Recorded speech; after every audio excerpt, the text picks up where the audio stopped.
जय शिवराय सर्वांना. जय जिजाऊ. भारतरत्न डॉक्टर बाबासाहेब आंबेडकर यांना स्मरण करते.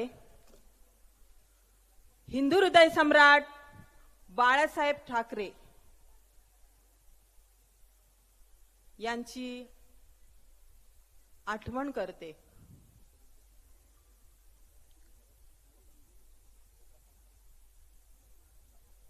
सन्माननीय पक्षप्रमुख उद्धवजी ठाकरे साहेब, युवा नेते आदित्यजी ठाकरे साहेब,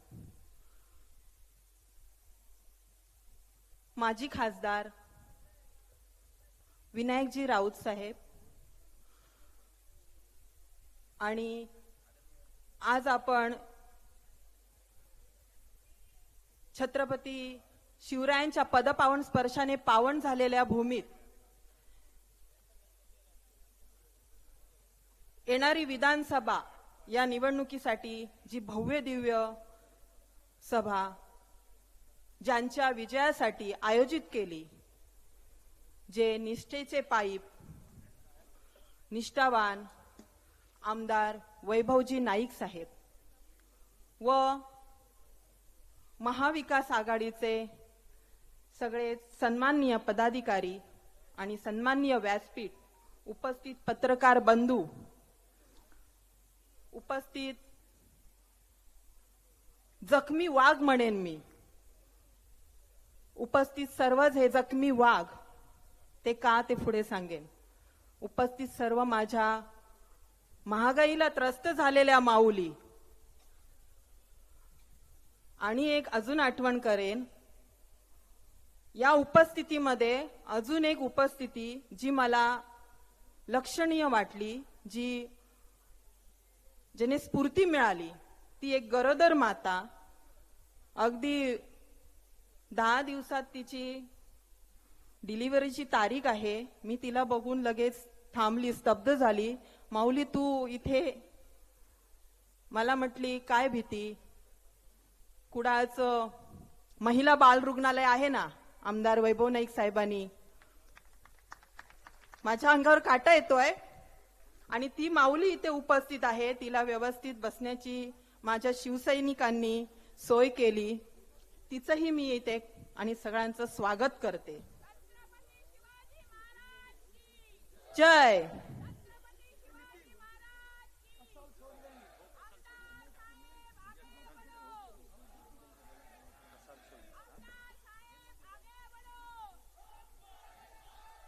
छत्रपतींचं नाव घेतलं की क्षणात माणूस थांबतो. तेच छत्रपती ज्यांनी 18 पगड जातींना एकत्र घेऊन स्वराज्य निर्माण केलं. तेच धर्मवीर संभाजीराजे ज्यांनी स्वतःचं बलिदान या स्वराज्यासाठी केलं, स्वराज्याच्या लेकरांसाठी केलं, माय माऊलींच्या न्याय हक्कासाठी केलं. जो 65 केजीची तलवार वागवतो त्याचं नाव वेसाजी. जो दुश्मनाच्या सैन्याशी एकटा झुंजतो त्याचं नाव बाजी. हात तुटला तरी शत्रूंशी झुंजतो त्यांचं नाव तानाजी. जो 8 तासामध्ये घोडा दिल्लीहून पुण्याला आणतो त्यांचं नाव संताजी. जो शत्रूच्या छावणीत घुसतो आणि छावणीचा कळस कापून आणतो त्यांचं नाव धनाजी. जो ढाण्या वाघाच्या समोर जाऊन एकटा वागतो त्यांचं नाव धर्मवीर संभाजी. आणि या सगळ्यांना घेऊन स्वराज्याची निर्मिती करतो त्यांचं नाव छत्रपती शिवाजी महाराज. या सगळ्याचं शिक्षण, हे सगळं शिवचरित्र अभ्यासवृत्तीने वाचन करून, कृतीत अनुकरून जो निष्ठावान सैनिक वावरतो तुम्हा आम्हात, त्यांचं नाव वैभव विजय नाईक.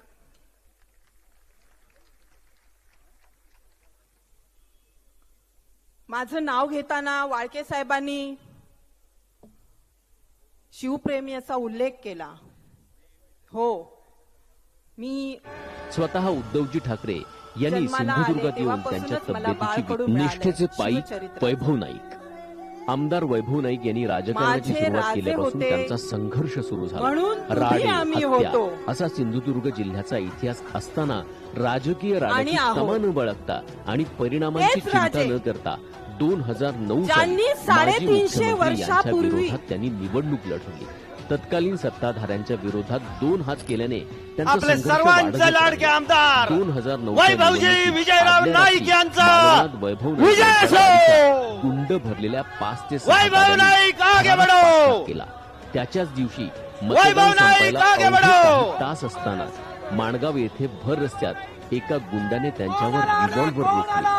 2013 वाघ साली आला. कणकवलीमध्ये आमने सामने आव्हानाला ते सामोरे शिवसेनेचा गेले. ओरिजिनल वाघ यावेळी आला. सत्ताधाऱ्यांच्या सांगण्यावरून पोलिसांनी त्यांच्यावर निर्दयी लाठी हल्ला केला. त्यात ते जखमी झाले. 350 वर्ष होऊन गेलं आणि ज्या अरबी समुद्राचे अजस्त्र लाटा निष्ठेचे पाईक वैभव नाईक. पेलवत शेतकरी म्हणजे अर्थव्यवस्थेचा कणा. ऐतिहासिक अशी कोकणातला शेतकरी जी इंदुरीकर इथल्या निसर्गाप्रमाणे महाराजांनी समृद्ध झाला तर आपल्या इथली मालवण अर्थव्यवस्था शहरात मजबूत बांधली. होईल. त्यासाठी पारंपरिक शेतीला छेद देत शेतकऱ्यांना जलदुर्ग असा अत्याधुनिक सिंधुदुर्ग अवजारं किल्ला. देणं ही काळाची गरज आहे. तुम्ही सुरुवात हे करा. आमदार वैभव नाईक यांनी निष्ठा काय असते कायम त्या शिवचरित्रातनं शिकावं. कारण इंदुलीकर महाराज हे निष्ठावान होते, ते भ्रष्टाचारी नव्हते. म्हणून अनेक संकट समोर आली पण त्या किल्ल्याचं काही काम थांबलं नाही. आणि त्याच किल्ल्याच्या समोर राजकोट किल्ला जो आहे, इथे स्थानिक आहेत, आज ती जगात घटना गाजली आहे. त्या घटनाची पुनरावृत्ती मी नक्कीच करेन, कारण आपल्याला परत परत त्या गोष्टीची आठवण करून देण्याची तितकीच आवश्यकता असते. समाज घडत असताना, समाज घडवत असताना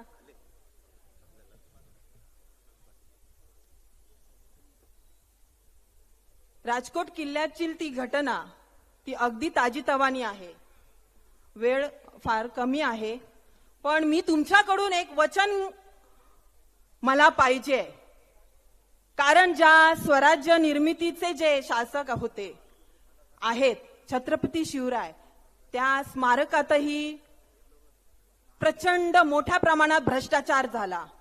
जे विरोधी आता बोंबला मारतायत, त्यांनी जाहीरनाम्यात छत्रपती शिवरायांविषयी एक गोष्ट तिथे का नमूद केली नाही याचंही मला उत्तर पाहिजे. गेले 5 ते 10 वर्षापूर्वी एक व्यक्ती खासदार होऊन गेली विरोधकामध्ये. त्यांनी कितीचं आपल्या जाहीरनाम्यात कामाचं नियोजन दिलंय याचंही जाहीर करावं. आणि ही जी लोकशाहीला, संविधानाला घातक असणारी लढाई आहे, ही तुम्हा आम्हाला लढवायची आहे आणि जिंकूनच द्यायची आहे. कारण इथे गद्दाराला क्षमा नाहीये. तर सगळ्यांनी आपण एकजुटीने आज वचन घेऊया की येणाऱ्या विधानसभा निवडणुकीत आमदार वैभवजी नाईक साहेब यांना भरघोस मतांनी निवडून निशाणी या चिन्हावर, मशाल या चिन्हावर आपल्याला भरघोस मतांनी आमदार वैभवजी नाईक साहेब यांना जिल्ह्याचं पालकत्व, कॅबिनेट मंत्री देण्याचं सगळ्या जखमी वाघांनी आज वचन द्यायचं आहे. मी इथेच थांबते. जय हिंद, जय महाराष्ट्र. छत्रपती शिवाजी महाराज की जय. भवानी.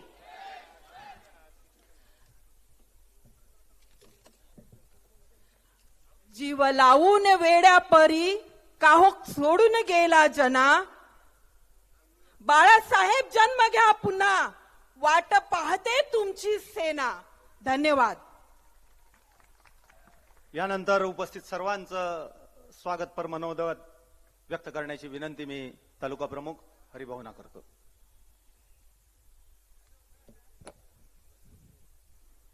महाराष्ट्राचा आराध्य दैवत राजा शिवछत्रपती यांना मानाचा मुजरा करून आम्हा सर्व शिवसैनिकांचं दैवत हिंदू हृदय सम्राट सरसेनापती बाळासाहेब ठाकरे यांना वंदन करून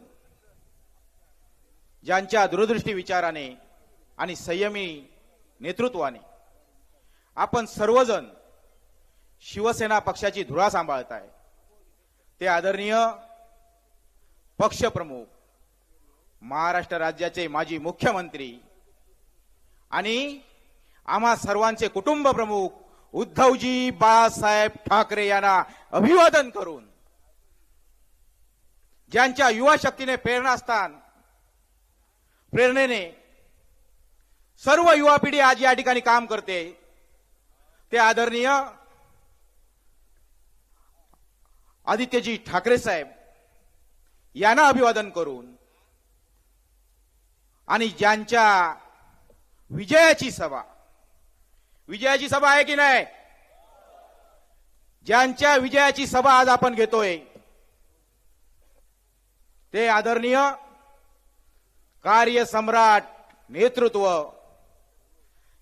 प्रत्येकाचा आपला आपलासा वाटणारं नेतृत्व, सर्वसामान्यांचं नेतृत्व वैभव विजय नाईक निष्ठावंत शिवसैनिक म्हणून काम करतायत. सन्माननीय नेते परशुरामजी उपरकर, सन्माननीय नेते गौरीशंकरजी खोत, आदरणीय व्यासपीठ माझे मार्गदर्शक भाईसाहेब गोवेकर.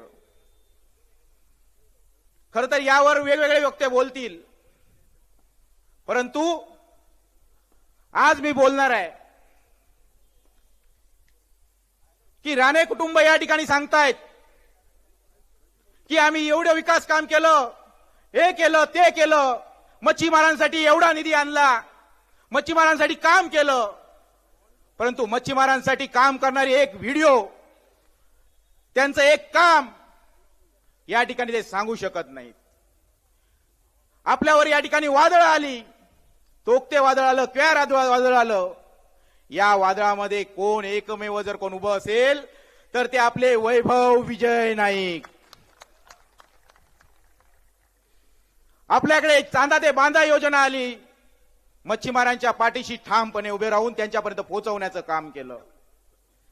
त्याचप्रमाणे ही चांदा ते बांधा योजनेचा फंड या ठिकाणी चांदा म्हणजे चंद्रपूर आणि बांधा म्हणजे सिंधुदुर्ग, म्हणजे या कोकणात तो फंड खर्च झाला पाहिजे. म्हणजे सन्माननीय वैभवजी नाईक असतील, खासदार विनायकजी राऊत साहेब असतील, यांनी उद्धवजींना विनंती केली की या कोकणासाठी हा निधी खर्च झाला पाहिजे.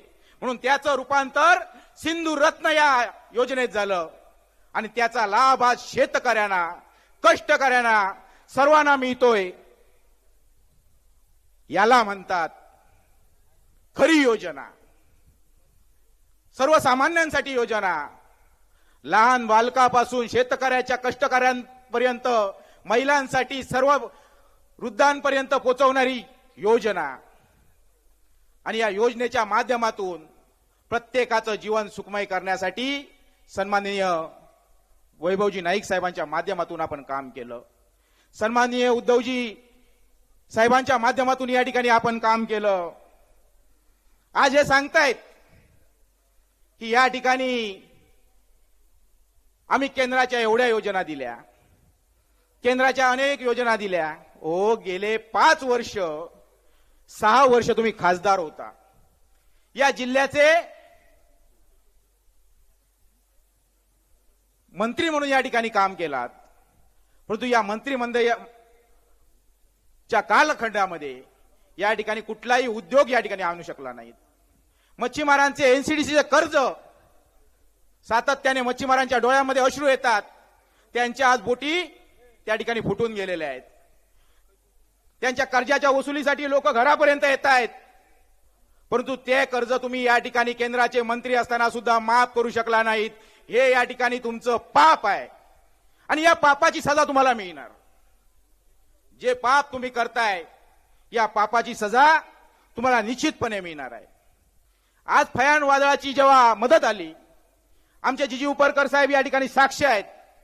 त्यांनी वारंवार त्यावेळी विधान परिषदेमध्ये असताना या ठिकाणी मागणी केली होती की या ठिकाणी त्या ठिकाणी असणाऱ्या जाचकटी या ठिकाणी शिथिल करण्यात याव्या.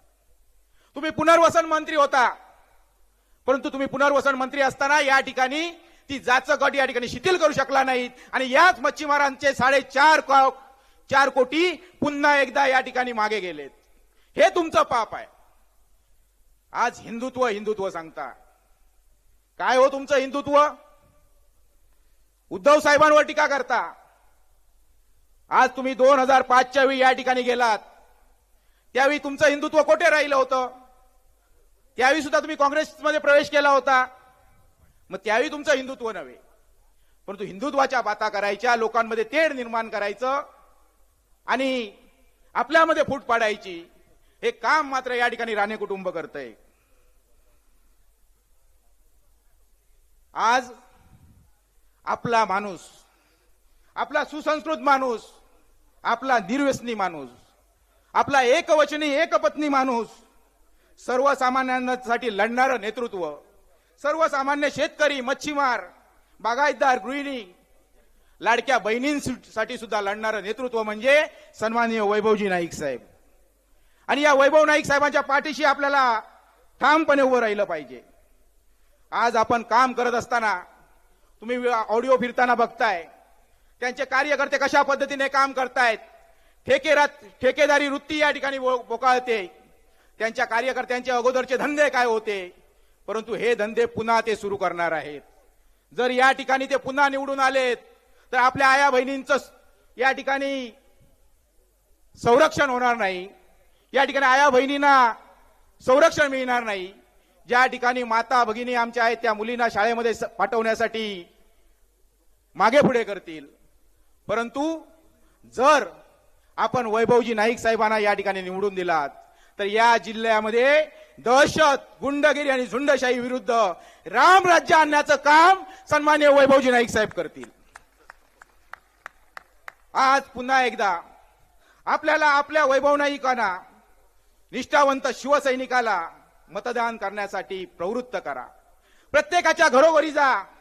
विरोधी लोकांना सुद्धा सांगा आपल्या आमदारांची कामं कशी आहेत. आम्हाला बंगल्या बाहेर उभं राहावं लागत नाही. आम्ही बंगल्याच्या नव्हे तर त्यांच्या घराच्या गृहखान्यामध्ये, घराच्या स्वयंपाकघरापर्यंत त्या ठिकाणी जाऊ शकतो.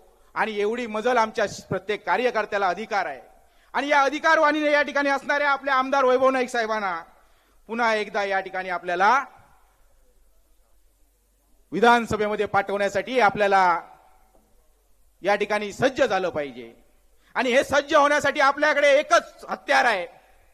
ज्या बाळासाहेबांच्या पवित्र धनुष्यबाण या ठिकाणी त्यांनी गोठवण्याचा प्रयत्न केला, ज्या बाळासाहेबांचं शिवसेना हे नाव चोरण्याचा प्रयत्न केला, ज्या बाळासाहेबांची ही शिवसेना चोरण्याचा प्रयत्न केला, उद्धव साहेबांना या ठिकाणी खुर्चीवरून खाली खेचण्याचं काम केलं, त्या उद्धव साहेबांना पुन्हा एकदा मुख्यमंत्री करण्यासाठी येणाऱ्या 20 तारीखला आपल्याला ही आई जगदंबेची मशाल पुन्हा एकदा हातात घेऊन 20 तारीखला प्रत्येकाच्या हृदयात पेटवायची आहे. नुसतीच हृदयात नव्हे तर मतपेटीपर्यंत जाईपर्यंत ही मशाल धगधगत ठेवायची आहे. आणि ही धगधगत ठेवून मशाल याचप्रमाणे प्रत्येकाने एक सूचना करतो. आज अनेक गैरसमज कार्यकर्त्यांमध्ये पसरवले जात आहेत. हा याला भेटला, याने याच्याकडून हे आमिष घेतलं, याच्याकडून ते घेतलं. पण माझी प्रत्येक शिवसैनिकाला विनंती आहे, कुठच्याही आमिषाला बळी पडणार नाहीच, परंतु कुठच्याही गैरसमजाला तुम्ही बळी पडू नका. गैरसमज या ठिकाणी मोठा शत्रू आहे आणि या शत्रूला आपल्याला 8 दिवसामध्ये लांब ठेवायचा आहे. आणि हे करण्यासाठी पुन्हा एकदा आपला माणूस,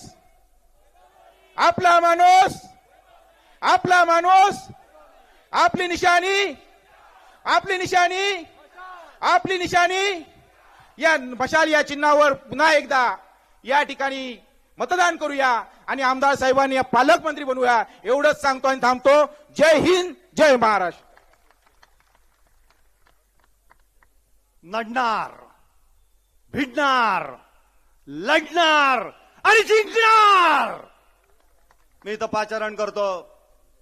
माझे मित्र आणि राष्ट्रवादी काँग्रेस शरदचंद्र पवार पक्षाचे जिल्हाध्यक्ष माननीय अमितजी सामंत यांना की त्यांनी या सभेला संबोधित करावं. आपल्या सर्वांच्या माहितीसाठी सांगतोय, अवघ्या 10 मिनिटांमध्ये पक्षप्रमुख आदरणीय उद्धवजी ठाकरे साहेब सर्व नेत्यांसह इथं उपस्थित होत आहेत. माननीय अमित सामंत. सन्माननीय व्यासपीठ आणि जिल्ह्याचे भावी पालकमंत्री आमदार वैभव नाईक, आत्ताच माझ्या पूर्वी मालवण तालुक्याचे शिवसेनेचे अध्यक्ष माझे मित्र हरी खोबरेकर यांनी असं सांगितलं की ही विजयाची सभा आहे. खोबरेकर साहेब, ही विजयाची सभा नाही आहे, ही फक्त विजयाच्या सभेची रंगीत तालीम आहे. विजयाची सभा याच्यापेक्षा अत्यंत भव्य होणार आहे आणि ती एवढी भव्य असेल की त्याची नजाकत ही दिल्लीपर्यंत पोहोचणार आहे, याची तुम्ही खात्री बाळगा. केवळ 8 दिवस राहिलेले आहेत. अनेक व्यक्तींनी याच्या पूर्वीच्या वैभव नाईक यांचं वेगळेपण कसं आहे हे सांगितलंय. त्यांनी किती विकास कामं केली हे सांगितलेलं आहे. पण माझं म्हणणं उलट आहे साहेब. विकास कामं ही मूर्त स्वरूपात तुम्हाला दिसत आहेत, ती वेगळं सांगायची काहीच गरज नाही आहे. पण वैभव नाईकांचं वेगळेपण याच्यात आहे की एक सर्वसाधारण माणूस, कोणाच्याही हाकेला ओ देणारा माणूस, कोणाच्याही संकटाला धावून जाणारा माणूस, कोणाच्याही घरात ओट्यावर बसून चहा पाणी घेणारा माणूस, ही त्यांची खरी ओळख आहे. आणि असा आमदार आम्हाला हवा आहे. कायम बाउन्सरच्या गराड्यात आजूबाजूला गुंड प्रवृत्ती असलेल्या लोकांच्या गराडात असलेली व्यक्ती आम्हाला आमदार नको आहे, हे आम्हाला इथे सांगायचं आहे. आणि हा लढा जो आहे तो याचाच आहे. हा लढा आहे संस्कृतीचा आणि त्याच्या विरुद्ध असलेल्या विकृतीचा. आणि आम्हाला संस्कृतीला विजय मिळवून द्यायचा आहे.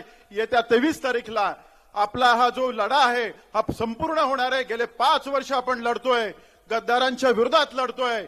आत्ताच हरी खोबरेकरांनी सांगितलं की ज्या पद्धतीने उद्धव साहेबांना या लोकांनी सिंहासनावरून खाली घेतलं, मुख्यमंत्री पदावरून खाली घेतलं, त्याचप्रमाणे आमच्या सुद्धा पक्षाचे जिल्हाध्यक्ष आदरणीय शरद पवार साहेब ज्या 84व्या वर्षी महाराष्ट्रातल्या कानाकोपऱ्यात जात आहेत, या वयात सुद्धा ते लढतायत, कॅन्सर सारख्या आजाराला सामोरं जाऊन सुद्धा लढतायत. यांच्या अपमानाचा बदला जर आपल्याला घ्यायचा असेल तर येत्या 20 तारीखला मशालीच्या समोरचं बटन दाबून वैभव नाईकांना विजय करा असं आवाहन करतो आणि आपली रजा घेतो. जय हिंद, जय महाराष्ट्र.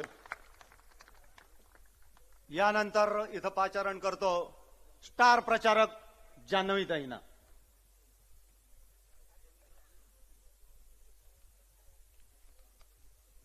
सगळ्यांना जय महाराष्ट्र. पुन्हा एकदा होऊन जाऊन दे जरा. हिंदुहृदय सम्राट सरसेनापती बाळासाहेब ठाकरे यांचा आमदार वैभव नाईक आगे बढो.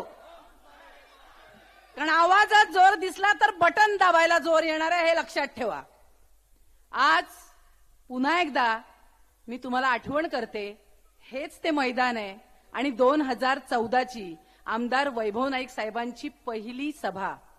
मला खरंच सांगते साहेब, तुमच्या वडिलांची मला आठवण होते. तुमचे वडील असे समोर बसले होते, मी ते भाषण केलं, खाली उतरले आणि त्यांनी एका माणसाकडे निरोप पाठवला की त्यांना बोलवा. मी त्यांच्याकडे गेले आणि त्यांनी मला सांगितलं, ताई तुम्ही बोललात, मला खूप आवडलं, जेवढी भाषणं झाली त्यात तुमचं भाषण मला आवडलं. आज जेव्हा पुन्हा एकदा याच ठिकाणी उभं राहून आमदारांच्या हायट्रिकची मी सभा घेते, त्यावेळेला मला खरंच विजयराव आठवतायत. आणि आज ते असते तर खरंच त्यांच्या डोळ्यात आनंदाश्रू उभे राहिले असते, यात काहीच दुमत नाही. मला आज एवढंच सांगायचंय की आज दहशतवाद म्हणून केसरकरांनी किती जरी किंचाळ्या मारल्या होत्या 2014ला, तर या जिल्ह्यातला दहशतवाद खऱ्या अर्थाने संपवणारा माणूस म्हणजे वैभव विजय नाईक. खऱ्या अर्थाने या 2014ला या जिल्ह्यातला दहशतवाद संपवून या माणसाने या जिल्ह्यात खऱ्या अर्थाने सिंधुदुर्गला ओळख मिळवून दिली. दुसऱ्या अर्थाने म्हणायला गेलं तर ही कोकण भूमी आहे, संतांची भूमी आहे, देवभूमी आहे. या भूमीला अहंकार खपत नाही. ज्या भूमीत 2005 मध्ये नारायण राणे म्हणाले होते की शिवसेना औषधाला शिल्लक ठेवणार नाही, त्यांच्या त्या पोराला 4-4 पक्ष फिरवून आणून शिवसेना या 4 अक्षराचाच आधार घ्यावा लागला. ही शोकांतिका नारायण राणेंची आहे. हे नारायण राणेंनी विसरता कामा नये. निलेश राणे म्हणतात 10 वर्षात या जिल्ह्याचा विकासच झाला नाही किंवा या मतदारसंघाचा विकास झाला नाही. मला निलेश राणेंना सांगायचंय त्यासाठी 365 दिवसांपैकी किमान 60 दिवस तरी या कुडाळ मालवण मतदारसंघात फिरावं लागतं. बॉडीगार्डांच्या गराड्यातनं बाहेर पडून जमिनीवर फिरलात तर कळेल की या जिल्ह्यात वैभव नाईक या माणसाने काय विकास केलाय. आणि मुळात आणखीन तुम्हाला सांगते, तुमचे कार्यकर्ते तुम्हाला घेऊन जे नारळ फोडतात त्यातली 90% कामं ही वैभव विजय नाईक या माणसाच्या कागदावर मंजूर केलेली असतात, ज्याचे नारळ तुम्ही फोडून श्रेय लाटण्याचा केविलवाणा प्रयत्न करता. आज मी तुम्हाला दुसऱ्या अर्थाने सांगणार आहे, तुम्ही साधा विचार करा. आज तुमच्या समोर 2 उमेदवार आहेत. जो खासदारकीला 5 वर्ष खासदार होता, ज्यांच्या समोर डीपीडीसी आम्ही लढली आहे, ज्या डीपीडीसीत दीपक केसरकर म्हणाले होते मीही पालकमंत्री होईन आणि तेच दीपक केसरकर त्यांच्या मांडीला मांडी लावून बसलेत, त्याच डीपीडीसी मध्ये जेव्हा या माणसाला विचारलं तुमच्याकडे काय जिल्ह्याच्या विकासाचे मुद्दे आहेत, तेव्हा अर्ध पेंगुळलेल्या अवस्थेतला हा माणूस बापाला म्हणाला माझ्याकडे काहीच मुद्दे नाहीत आणि निघून गेला. तो आज पुन्हा एकदा कुडाळ मालवण लढण्यासाठी आलाय. जो माणूस महिलांची इज्जत करू शकत नाही त्या माणसाला आपण निवडून द्यायचं का याचा विचार करा. आज जेव्हा शिवाजी महाराजांचा पुतळा पडला त्यावेळेला ती जी दुर्दैवी घटना होती, त्या घटनेसाठी वैभव नाईक या माणसाने त्या पुतळ्याला झाकला आणि त्या उलट त्या ठिकाणी आदित्य ठाकरे माजी मंत्री म्हणून तिथे येतात, तेव्हा हा फक्त पोलिसांवर किंचाळतो. मी तुम्हाला आज विचारते, एक कविता सांगते आणि त्याच्यानंतर मी तुमच्याशी संवाद साधते. शिवरायांच्या छायेखाली कधीच नव्हते सान, आनंदाने नांदत होते हिंदू मुसलमान. काळ्या रात्री तळपत होतं जिच्या रूपाचं ऊन, अशी देखणी होती एका मुसलमानाची सून. तिला आई म्हणाला राजा तो शिलवान, अशा नराच्या पुतळ्यापाशी सदैव झुकते मान. आणि अशा पुतळ्यापाशी मान झुकण्यासाठी त्या पुतळ्याची विडंबना झाल्यावर त्या पुतळ्याला झाकायला पहिला आला तो आपला आमदार. आणि ज्या ठिकाणी मुसलमानाच्या सुनेला सुद्धा आपली आई म्हणाले, अशा ह्या भूमीत हा निलेश राणे म्हणतो आईला घोडा लावतो, तुझ्या बायकोला घोडा लावतो. मी आज तुम्हाला प्रश्न विचारते, आईला घोडा लावणारा, बाईला घोडा लावणारा माणूस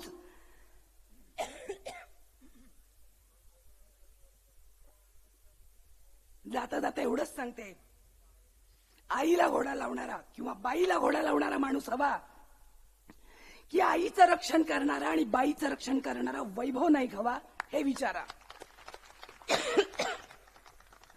माझा बाप सागर बंगल्यावर राहतो, माझा बाप वर्षा बंगल्यावर राहतो, हे म्हणणारा आमदार हवा की मी स्वतः विजय नाईक यांच्या घरात राहतो असं म्हणणारा आमदार हवा, हा विचार करा. आज तुमच्या दारापाडे पैसे येतील, पैसे देतील, पण माणूस मिळणार नाही याचा विचार करा. आज वैभव विजय नाईक कुठे असतात? एकतर ते घरी असतात, एकतर ते विधानसभेत असतात, नाहीतर ते कुडाळ आणि मालवण मध्ये असतात. 365 दिवस गुणिले 5 केलात तर 1825 दिवस होतात. 2000 रुपयांनी मतं विकलात तरी 2 रुपये 80 पैशाला मतं विकताय आणि ह्या माणसाला गमावणारात हे विसरू नका. आणि म्हणून जाता जाता एवढंच सांगते, आपला आमदार कसा हवा? वैभव नाईक यांच्यासारखा हवा. जय महाराष्ट्र.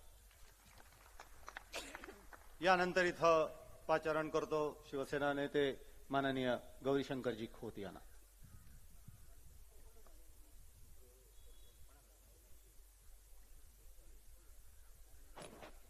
महाराष्ट्राचे आराध्य दैवत शिवछत्रपती शिवसेना प्रमुख स्वर्गीय बाळासाहेब ठाकरे, पक्षप्रमुख उद्धवजी, व्यासपीठावर उपस्थित असलेले आपले भावी पालकमंत्री वैभवजी नाईक, महाविकास आघाडीचे सामंत आणि भाई गोळेकर आणि सगळेच माझे पदाधिकारी आणि या सभेसाठी आलेल्या माझ्या मतदार बंधू आणि भगिनी, आताच जान्हवीताईने ज्या शब्दांचा उल्लेख केला, खरं तर मला सुद्धा त्या शब्दांचा उल्लेख करणं कठीण आहे, पण ही वस्तुस्थिती आहे की निलेश राणे हे 10 वर्षापूर्वी आपले खासदार होते, 15 वर्षापूर्वी. त्यानंतर ते कुठे दिसले नाहीत. आता ते इकडे निवडणूक लढवायला आलेले आहेत. त्यांनी बाळासाहेबांवर सुद्धा टीका केलेली आहे.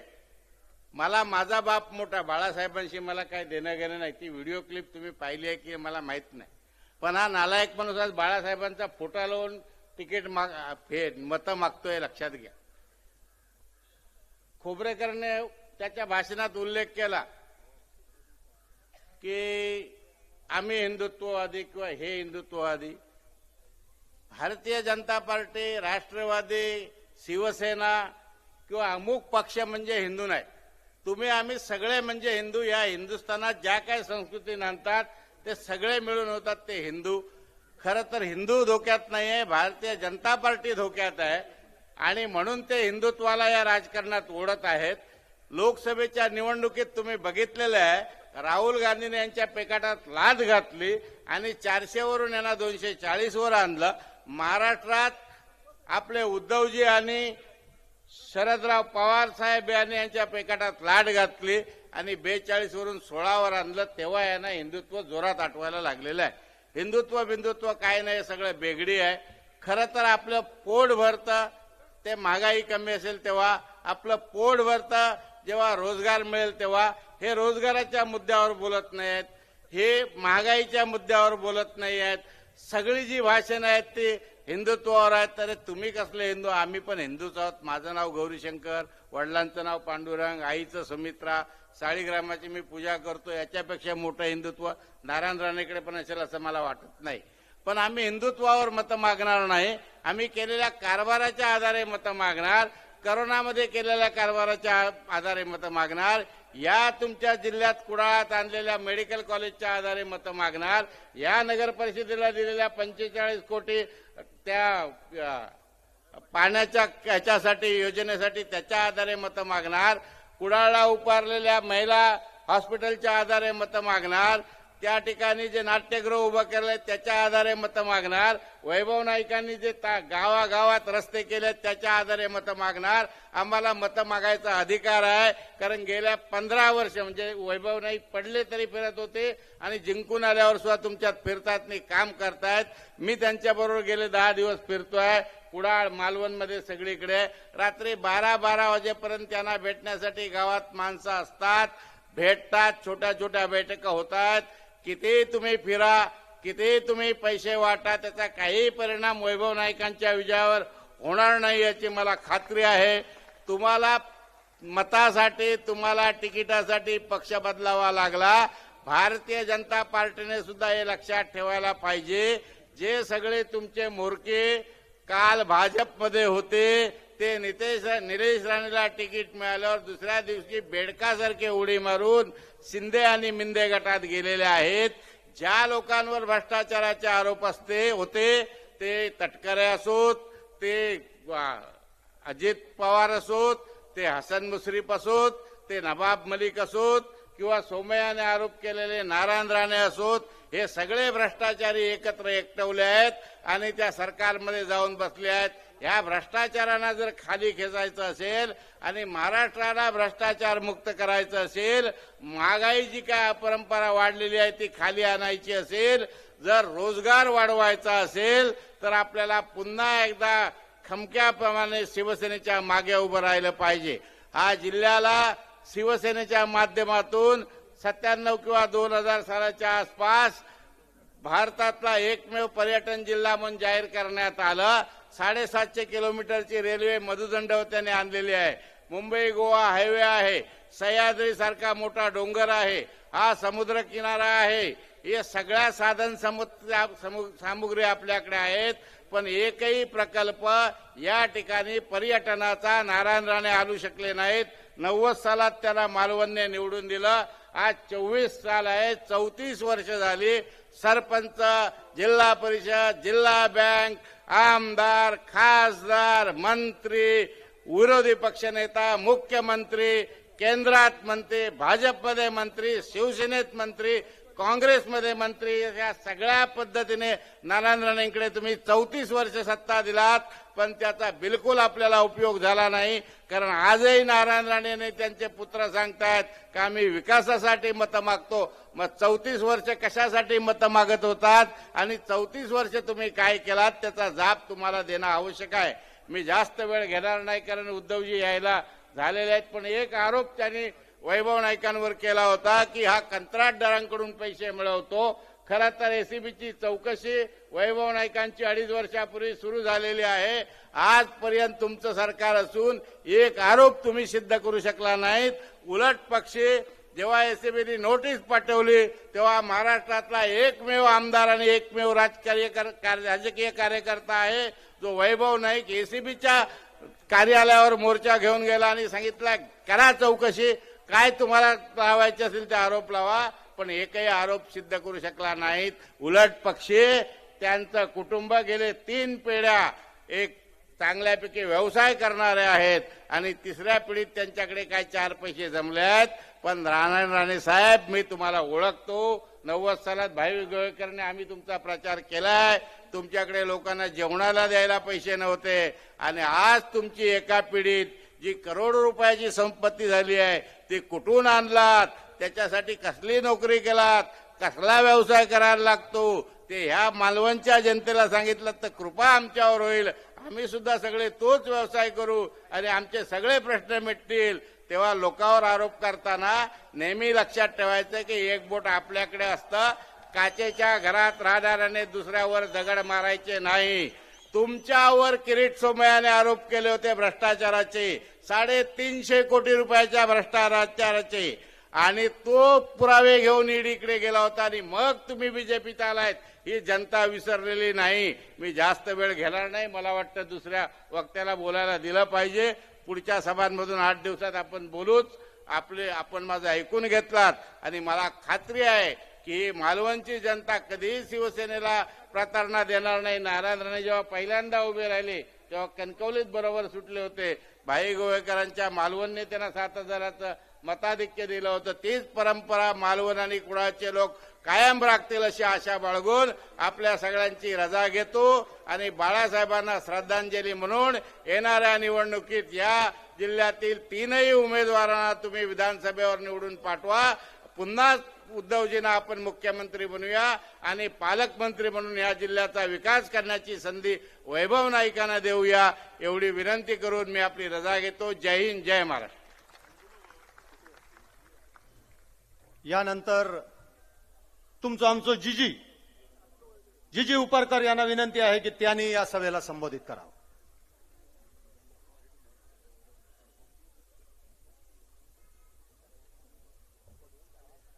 महाराष्ट्राचं आराध्यदैवत छत्रपती शिवाजी महाराजांना वंदन करून ज्यांचे विचार ऐकणार आहात आता आपण ते पक्षप्रमुख सन्मान्य उद्धव ठाकरे, सन्मान्य आदित्य ठाकरे यांना अभिवादन करून ज्यांच्या प्रचारासाठी आणि ज्यांच्या विजयासाठी आपण इथे जमलेलो आहोत ते आमचे या भागाचे आमदार आणि भविष्यात होणारे पालकमंत्री सन्मान्य वैभव नाईक, त्यानंतर या ठिकाणी बसलेले सर्व आघाडीचे नेते, मंचावर बसलेले सर्व पदाधिकारी आणि आपण सर्व जमलेले माझे मालवणी गाववाल्यांनो. मी मुद्दाम मालवणी बोलतोय कारण ह्या तुम्ही 34 वर्षात निवडून दिलास ते का मालवणी भाषण येत नाही. तुमका अगोदर सांगतोय किंवा मालवणी बोलून दाखवायचा त्यांनी. आता आम्ही काय व्हायाचा अर्थ आहे मालवणीत बोलू घेत नाही. ज्या मालवणचो आमदार म्हणून सांगता त्या मालवणी कधी भाषण केलेलं आम्ही बघितलं नाही आणि ऐकला पण नाही. कारण या आमदाराक एवढाच माहिती आहे इंग्लिश बोलूचा असला तर कागदावर लिहून घ्या कोणते दिल्या तर ताच वाचायचा, इंग्रजी पण येणार नाही. बाळासाहेबांनी 2005च्या शर्मुखानांच्या हॉलच्या मीटिंग मध्ये सांगितल्यानी जो फॉरेनर माझ्याकडे इल्यानंतर या माणसाची काय तनतनली ती बाळासाहेबांच्या तोंडाने बाळासाहेब आपल्या ऍक्टिंग मधून सांगितल्याने. असो यो माणूस फक्त मोठेगिरी करता या बाळासाहेबांनी सर्व केल्याने आज केंद्रामध्ये पण मंत्री गेलो, पण केंद्रामध्ये पण त्याचं परफॉर्मन्स काय राहिलो नाही. का थंय दिल्ली थंय रवता इंग्लिशमध्ये. एका खासदारान त्यांना विचारल्यान की अरे आमची चर्चगेटला जाणारी गाडी कधी येताली, यांनी सांगितले आणि व्हीटीच्या गाडीचं टाइम सांगितले. म्हणजे हो चर्चगेटला जाणाऱ्या गाडीचं सांगता व्हीटीक जाणार. या आपण सर्वांनी असलेल्या मधल्या क्लिप मधून बघितलं. आज वैभव नायकांबद्दल सर्वांनी चांगला सांगितला. हे वैभव नायक येऊन जरी कणकवलीत राहले तर सकाळी 10 वाजता या मालवण शहरात, मालवण कधी वेळ पडला तर 8 वाजता मालवणातल्या लोकांच्या अडीअडचणी ऐकू येतात. पण काल परवाच माका एका कार्यकर्त्यानं सांगितले, अहो उपरकर काय तो जोर लावा, ह्या आमका निलेश राणे पाडूचा तुम्ही जोर लावा, जेवढे पैसे येतील आमच्याकडे ते पैसे येईल तरी आम्ही तुमचाच बटन दाबणार आहोत, मशालचाच बटन दाबणार आहोत. कारण आमचो उमेदवार सकाळी 11 वाजल्याशिवाय उठणार नाही, आम्ही 9 वाजता उठतो. ही या असलेल्या उमेदवाराची स्थिती. अरे या उमेदवारांनी आज येतं माता मागताना येताना सांगताना सांगावा त्यांनी मी या जिल्ह्यासाठी काय केलंय.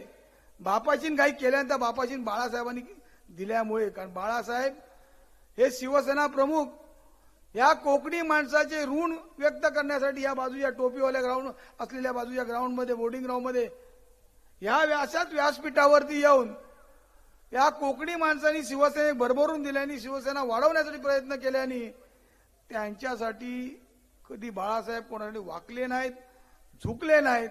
ते कोकणी माणसासाठी या व्यासपीठावर येऊन त्यांनी लोटांगण घालून नतमस्तक झाले. ह्या आपल्या कोकणी माणसांचा कर्तव्य आणि ह्या आपल्या कोकणी माणसांबद्दल बाळासाहेबांचा प्रेम असा.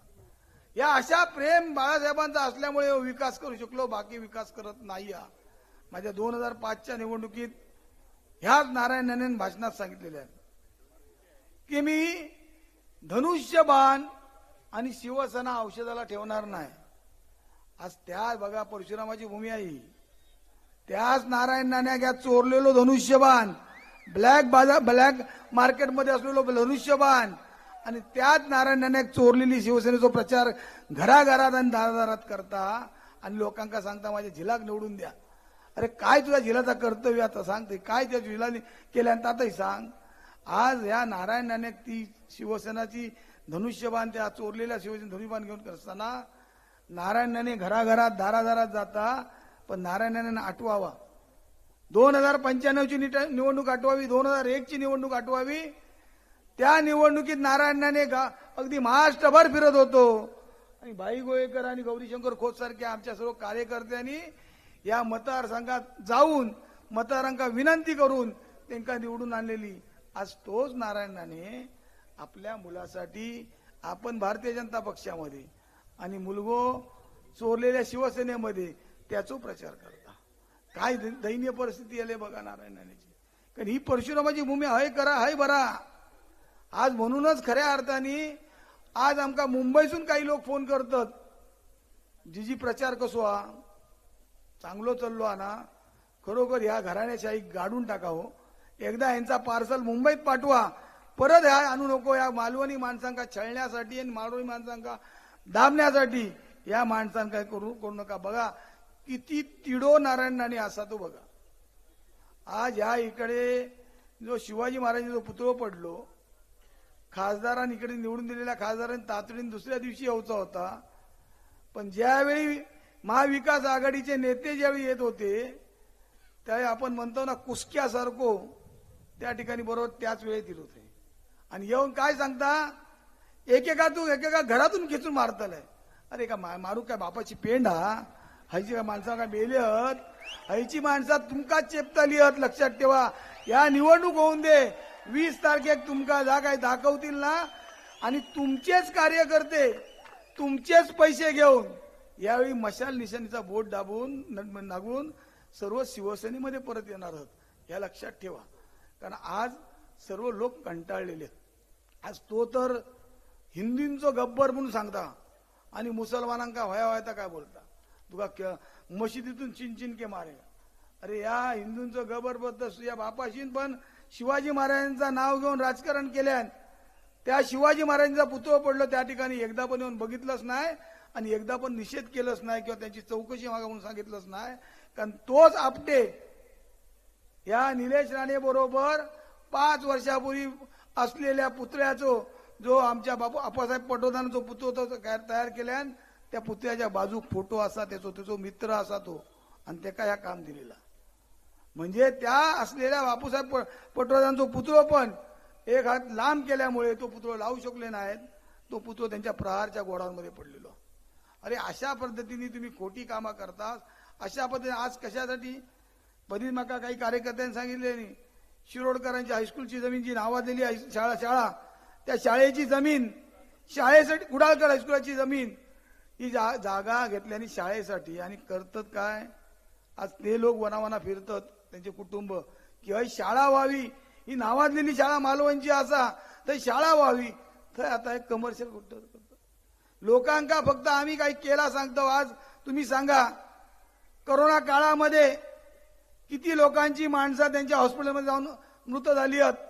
किती लोकांकडून त्यांनी 5-5, 10-10 लाख रुपये बिला घेतल्यानी या शासनाच्या दरापेक्षा जास्त दर घेतल्यानी या एवढाच नव्हे ते उद्धव ठाकरेंका नेहमी सांगतात ना 2 तास फक्त इले 2 दिवस इले. अरे तू किती दिवस इलस तुझ्या हॉस्पिटलमध्ये जे काही लोकांना लुबाडलंस ज्या असलेल्या त्या टिकल्या हॉस्पिटलमध्ये महात्मा ज्योतिबा फुले योजना होती जी लोकांना मोफत मिळवते 1.5 लाख ती तू बंद करून टाकलंस आणि लोकांकडून लुबाडलंस. अरे एवढाच कशा गोया या आमच्या भरडावरचो आमचो मित्र तुमचं तालुका अध्यक्ष त्यावेळेचो काँग्रेसचो नगरसेवक बाळू कोळंबकर हे जेव्हा मृत झाले तेव्हा त्यांची बॉडी जेव्हा आणण्यासाठी नातेवाईक गेले तेव्हा त्यांनी सांगितले 50,000 रुपये दिल्याशिवाय बॉडी देणार नाही. अरे बॉडीचे पैसे म्हणजे मिळाले टाळूवरचा पण लोणी खातस आणि लोकांना विकास केलो म्हणून सांगतस मी हॉस्पिटल आणला म्हणून सांगतस ही तुझी परिस्थिती. आज जाऊन तिकडे काल मका तारकलीत भेटले ऍमिशनवाले आमचे पगारच दिले आणि नाही ऍमिशन बंद करण्याचा प्रयत्न चाललेलो. म्हणजे तू काहीतरी व्यवसायासाठी करायचा आणि लोकांना काय द्यायचा नाही. माझ्या 2005च्या निवडणुकीत आठवता कुडाळमधल्या MIDC मध्ये सिंधुदुर्ग सी फूड म्हणून केलेली ह्याच्या मुलांका नेऊन ते कुदळ पावडी घेऊन उभे करायचे आणि 500 रुपये द्यायचे. मी लोकांका नोकरीक लावले. आमचो रमेश गोयेकर त्यावेळी हरवलो.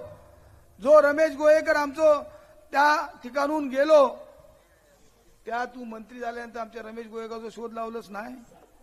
अरे कणकवलीचा भाव जो भावाची खून झालो त्या खुन्याचा तू शोध लावलंच नाही. म्हणजे तू काय करतस काय. त्यामुळे तुझ्या या मतदार यावेळी दाखवचा आणि आपल्या सर्व या असलेल्या घराणेशाही संपवचा एवढाच तुम्ही लक्षात ठेवा.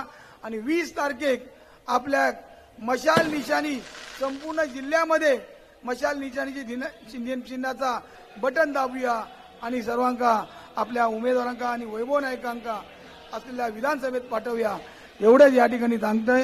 जय हिंद जय महाराष्ट्र.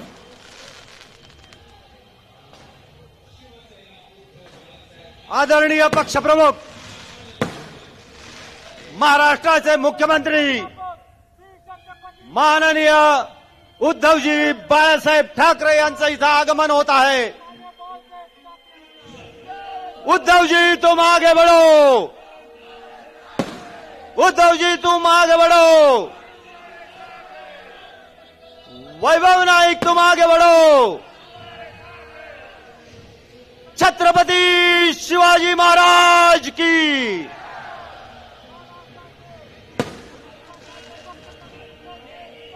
माननीय पक्षप्रमुख आदरणीय उद्धवजी ठाकरे साहेब त्यांचे सोबत खासदार विनायकजी राऊत साहेब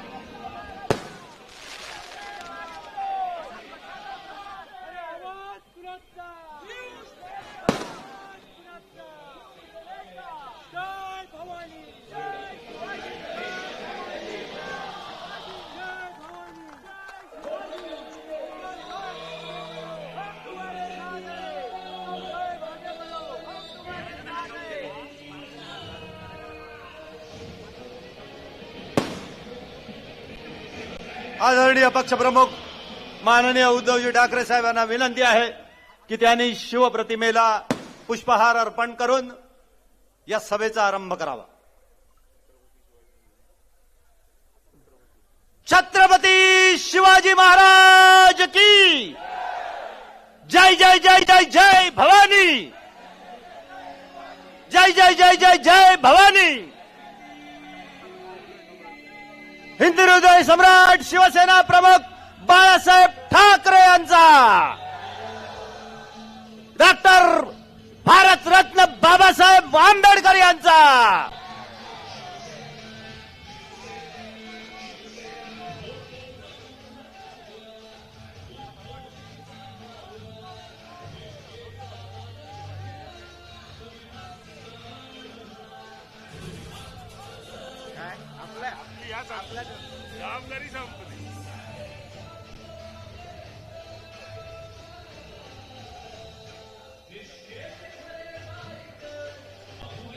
हर्षोत्फुल्ल स्वागतानंतर या मालवण नगरीमध्ये पक्षप्रमुख आदरणीय उद्धवजी बाळासाहेब ठाकरे यांचं स्वागत करण्याची आणि आपलं मनोगत व्यक्त करण्याची विनंती मी करतोय आमदार वैभवजी नाईक साहेबांना.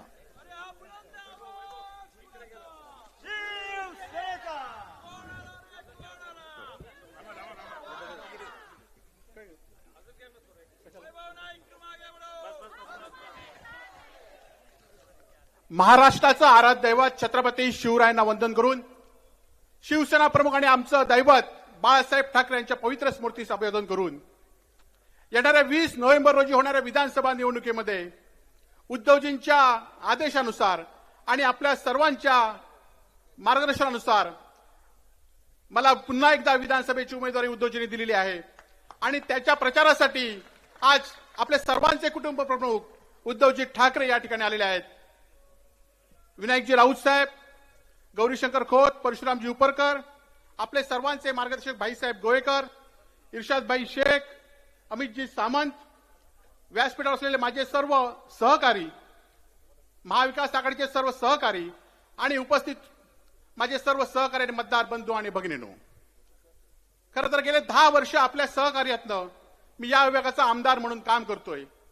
आमदार म्हणून काम करताना आपल्या मतदारांची कधी मान खाली जाणार नाही असं काम करण्याचा प्रयत्न, प्रामाणिक प्रयत्न मी गेले 10 वर्ष केलाय आणि म्हणूनच शिवसेना फुटली. शिवसेनेमध्ये अनेक लोकांनी गद्दारी केली, परंतु मतदारांशी आणि उद्धवजींशी आम्ही कधी गद्दारी केली नाही, करणार नाही. म्हणून आम्ही उद्धवजींशी आम्ही प्रामाणिकपणे या ठिकाणी आहोत. 2.5 वर्षापूर्वी आम्हाला सुद्धा अनेक आमिष आली होती. 50 कोटी रुपये मंत्रिपद आम्ही उद्धवजींशी आम्ही प्रामाणिकपणे या ठिकाणी आहोत. 2.5 वर्षापूर्वी आम्हाला सुद्धा अनेक आमिष आली होती. 50 कोटी रुपये मंत्रिपदाची आमिष सुद्धा उद्धवजींना सुद्धा माहिती आहेत. परंतु प्रामाणिक लोकांच्या पाठीशी आपण प्रामाणिकपणे राहिलं पाहिजे ही भूमिका या ठिकाणी घेतली आणि म्हणूनच एखाद्या सामान्य कार्यकर्त्यांनी सामान्य जनतेसाठी काम केलं तर सामान्य जनता कशी जमते, त्या माणसाच्या पाठीशी उभी राहतं याचं उद्धव उदाहरण म्हणजे आपण सर्वजण या ठिकाणी आहात. म्हणून खरं तर आज माझ्या विरोधात जे उमेदवार उभे आहेत त्यांचे वडील माजी मुख्यमंत्री आहेत. खरं तर मी काय काम केलं असं ते प्रश्न विचारतात. मी काय काम केलं म्हणून तुम्हाला तुमच्या मुलग्याला दुसऱ्या पक्षात पाठवावं लागलं, हे माझं काम या ठिकाणी आहे. मी काय काम केलं तर तुम्हाला दारोदारी फिरावं लागतं, हे मी काम या ठिकाणी आपल्या समोर केलेलं आहे. खरं तर 10 वर्षामध्ये असा एकही दिवस नसेल की मी माझ्या मतदारसंघाचा विचार केला नाही. मतदारसंघातील जनता हेच माझं मी कुटुंब या ठिकाणी मानलं आणि म्हणूनच तोक्ती वादळ असून देत, कोरोनासारखा महारोग असून देत, यावेळी सुद्धा सातत्याने जीवाची ढाल करून या मतदारसंघावर फिरत राहिलो. उद्धवजी त्या कोरोनाच्या कालावधीमध्ये आपण या ठिकाणी फोनवर आम्हाला नेहमीच सांगत होता, परंतु मी असा लोकप्रतिनिधी होतो की या मतदारसंघामध्ये त्यावेळेचे व्हिडिओ बघा, फोटो बघा, पहिल्या महिन्यामध्ये माझ्याशिवाय कोणी लोकप्रतिनिधी या ठिकाणी त्यावेळी फिरत नव्हतं, ही वस्तुस्थिती या ठिकाणी होते.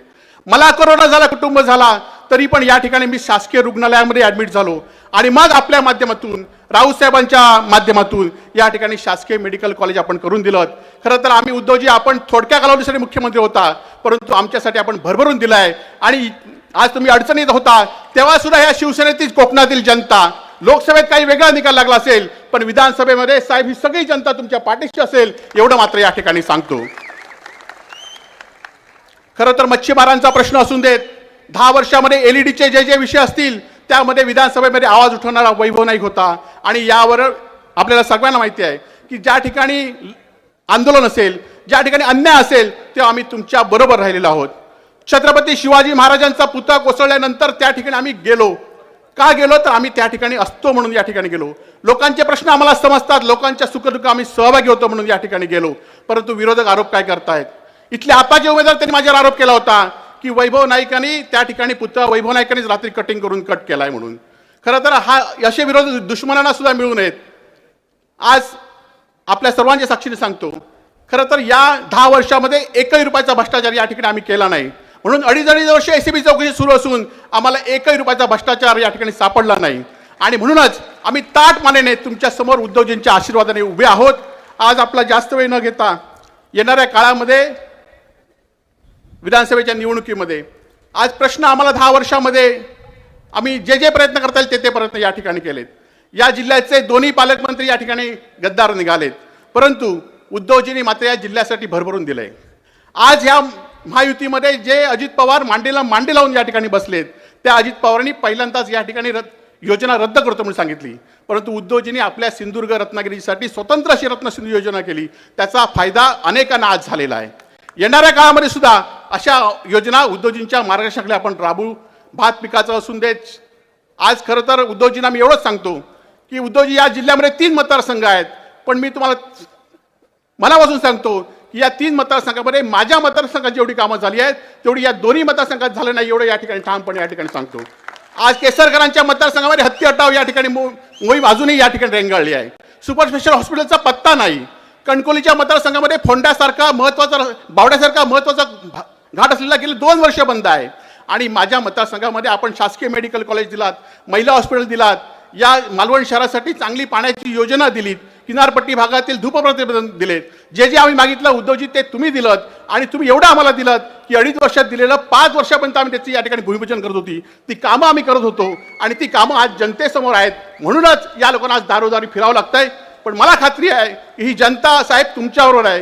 ही जनता सामान्य प्रामाणिक लोकांबरोबर आहे, सामान्य शिवसैनिकांबरोबर आहे. म्हणूनच आज खरं तर सांगतायत काय, वैभव नाईकांचा नावाचा दुसरा एक उमेदवार उभा केला होता.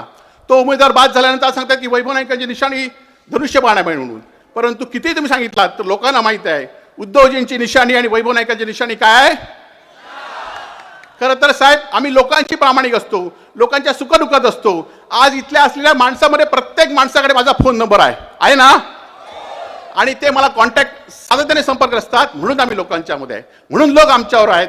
आज जास्त वेळ न घेता उद्धवजींना एवढाच आपण सर्वांनी शब्द देऊया की या मतदारसंघामधनं शिवसेनेचा उमेदवार म्हणून आम्ही तुम्हाला या ठिकाणी 23 तारीखला ही मोठी गिफ्ट देऊ.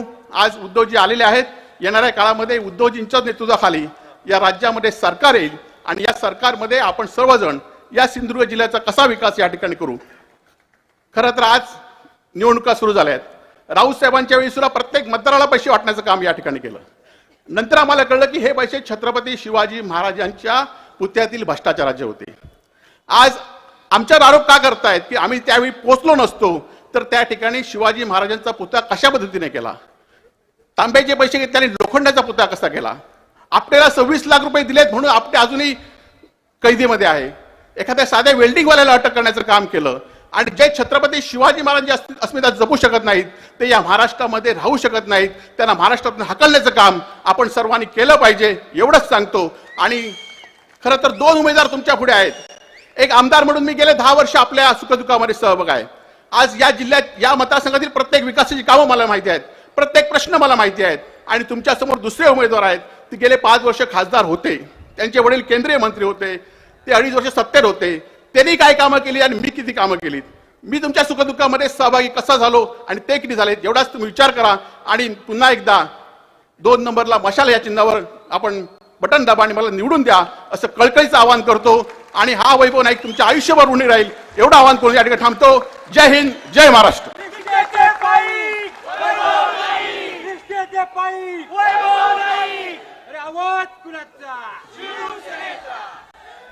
आपले सर्वांचे लाडके खासदार शिवसेनेचे नेते माननीय राऊत साहेबांना विनंती करतो की त्यांनी संबोधित करावं. आपला माणूस पण ज्याची संपूर्ण कुडाळ मालवण ह्या मतदारसंघामध्येच नव्हे तर संपूर्ण सिंधुदुर्ग जिल्ह्यामध्ये ज्यांची ओळख आहे तो आपला माणूस वैभव नाईक यांच्या आमदारकीच्या विजयाचा निश्चय करणारी ही सभा आणि या निश्चय सभेला उपस्थित असलेले आपले आदरणीय शिवसेना पक्षप्रमुख उद्धवजी ठाकरे साहेब, माननीय तेजसजी ठाकरे सुद्धा खाली बसलेले आहेत. व्यासपीठावर उपस्थित असले आमचे सर्व सन्माननीय महाविकास आघाडीचे पदाधिकारी, आदरणीय पत्रकार मित्र आणि बंधू भगिनींनो, उद्धव साहेब ह्या विधानसभा मतदारसंघामध्ये आपला वैभव या वेळेला हॅट्रिक करणार म्हणजे करणारच आणि हा शब्द पुरा करण्यासाठी हा संपूर्ण जनसमुदाय आज तुलसी विवाहाचा दिवस असताना सुद्धा एवढ्या मोठ्या संख्येने उभा राहिलेला आहे. केवळ मालवणच नव्हे तर सावंतवाडीमध्ये सुद्धा तोच निर्धार, कणकवलीमध्ये सुद्धा तोच निर्धार आणि मालवणमध्ये तोच निर्धार आणि भगवामय झालेलं महाविकास आघाडीचे वातावरण. समोरच्यांना काहीच संधी मिळाली नाही म्हणून कुठेतरी दिल्लीवरून आपटले आणि इथे मालवणला येऊन धडकले, अशा पद्धतीचा प्रयत्न समोरच्या उमेदवाराने चालू केलेला आहे. पण आम्हाला कोणाची भीती नाही आहे. भाई गोवेकर साहेब इथे उपस्थित आहेत, त्यांनाही चांगलं आठवतं ह्या महाराष्ट्रामध्ये धनुष्यबाण संपून टाकणार अशी डराव डरकाळी करणाऱ्या नारायण राणेला पुन्हा एकदा धनुष्यबाण घेऊनच मताची भीक मागावी लागते. हा बाळासाहेबांनी उगवलेला तो सूड आहे. पण मी सांगू इच्छितो, ज्या धनुष्यबाणाने नारायण राणेंची विधानसभेतली राजकीय कारकीर्द ज्या वैभव नाईकांनी संपवली, तेच वैभव नाईक निलेश राणेंची सुद्धा राजकीय कारकीर्द विधानसभेतली संपवल्याशिवाय स्वस्थ बसणार नाही. आणि यासाठी हा संपूर्ण मतदारसंघ सज्ज झालेला आहे. आम्हाला अभिमान आहे आमच्या उद्धव साहेबांचा. मुख्यमंत्री म्हणून कोकणात आल्यानंतर सर्वप्रथम या कोकणाला दिलं काय तर शासकीय वैद्यकीय महाविद्यालय. आज ह्या जिल्ह्यामध्ये 400 नवीन डॉक्टर्स तयार होत आहेत. 966 कोटी रुपये मंजूर केले, त्याच्यातले 10% कमिशन ह्या लोकांनी घेतलं. पण दुर्दैवाने साहेब, आपण दिलेलं शासकीय वैद्यकीय महाविद्यालय, आपण दिलेली कॅथलॅब, शासकीय वैद्यकीय महाविद्यालय सुरू झालं पण कॅथलॅब मात्र या लोकांनी स्वतःच्या हॉस्पिटलमधली सुरू राहिली पाहिजे म्हणून तुम्ही दिलेली शासकीय कॅथलॅब सोलापूरला पाठवून दिली, कारण नारायण राणेंचं दुकान चालू राहिलं पाहिजे म्हणून. आज ह्या संपूर्ण किनारपट्टीवर निसर्ग चक्रीवादळाच्या वेळेला तुम्ही आला होता, तिथल्या लोकांनी तुमच्यावर मागणी केली. सातत्याने किनारपट्टीच्या भागामध्ये वादळ येतं, पाऊस येतो, ऊन तडाखा बसतो वाऱ्याचा आणि आपली वीज जाते. भूमिगत विद्युत वाहिन्या टाका, अशा पद्धतीची मागणी वैभव नाईक आणि मी या दोघांनी आम्ही आपल्याकडे केली. क्षणाचा विलंब न करता दुसऱ्या आठवड्यात तुम्ही मुंबईला जाऊन एक बैठक घेतली आणि सिंधुदुर्ग म्हणजे वेंगुर्ल्या शिरोड्यापासून ते थेट वाढवण बंदराच्या त्या शेवटच्या किनारपट्टीपर्यंत जवळजवळ 3760 कोटी रुपयेचा प्रस्ताव भूमिगत विद्युत वाहिन्यांसाठी तुम्ही बनवलात आणि केंद्राकडे पाठवलात. केंद्राची वाट न बघता राज्य शासनाचा हिस्सा तुम्ही दिलात 1700 कोटी.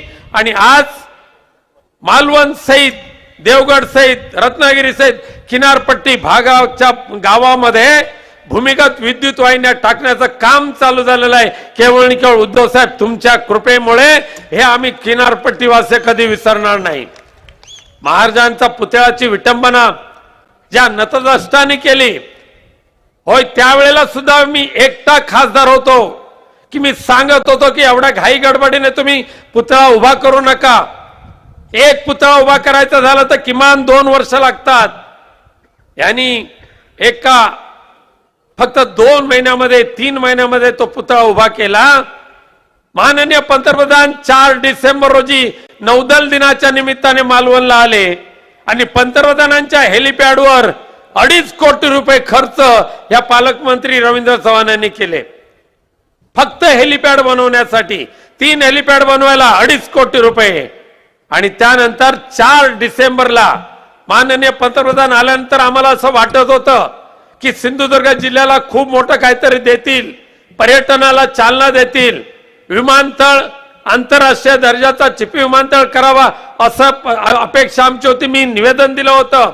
पण दुर्दैवाने साहेब, केवळ आणि केवळ आपण दट्ट्या दिल्यानंतर चिपी सुरू झालेला चिपी विमानतळ आपल्या आशीर्वादाने मी प्रयत्न करून चालू ठेवला होता. पण दुर्दैवाने ऐन दिवाळीच्या मुहूर्तावर 26 ऑक्टोबर 2024 पासून सिंधुदुर्ग ते मुंबई ही विमान सेवा बंद झाली आणि विमानतळ सुद्धा आता बंद होण्याच्या मार्गावर. 4 डिसेंबरला माननीय पंतप्रधान मालवणला आले. त्यांनी छत्रपती शिवाजी महाराजांच्या पुतळ्याचं अनावरण केलं आणि त्यानंतर संसदेचं अधिवेशन ज्या वेळेला सुरू झालं 13 डिसेंबर 2023 रोजी मी संसदेमध्ये त्या उखडलेल्या त्या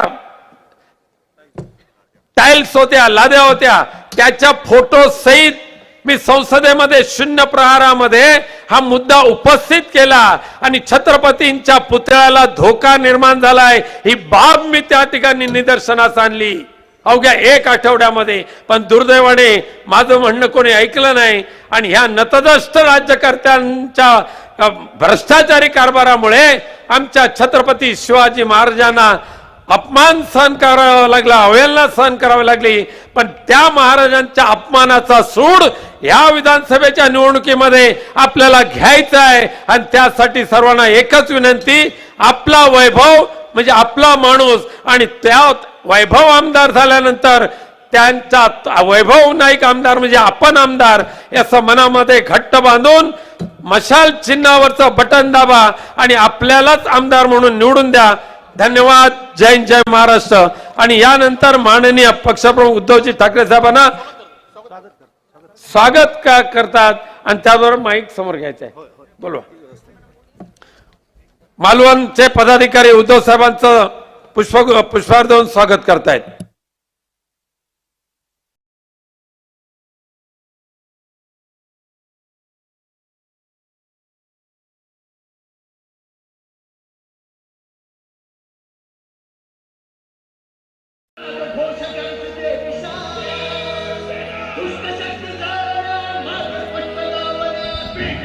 पक्षप्रमुख माननीय उद्धवजी ठाकरे साहेब यांचा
हॅलो हॅलो हॅलो.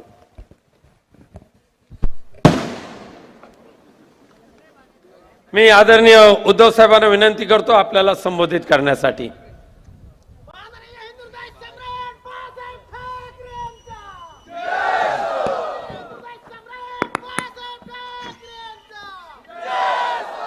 जमलेल्या माझ्या तमाम महाराष्ट्रप्रेमी बांधवांनो, भगिनींनो आणि मातांनो,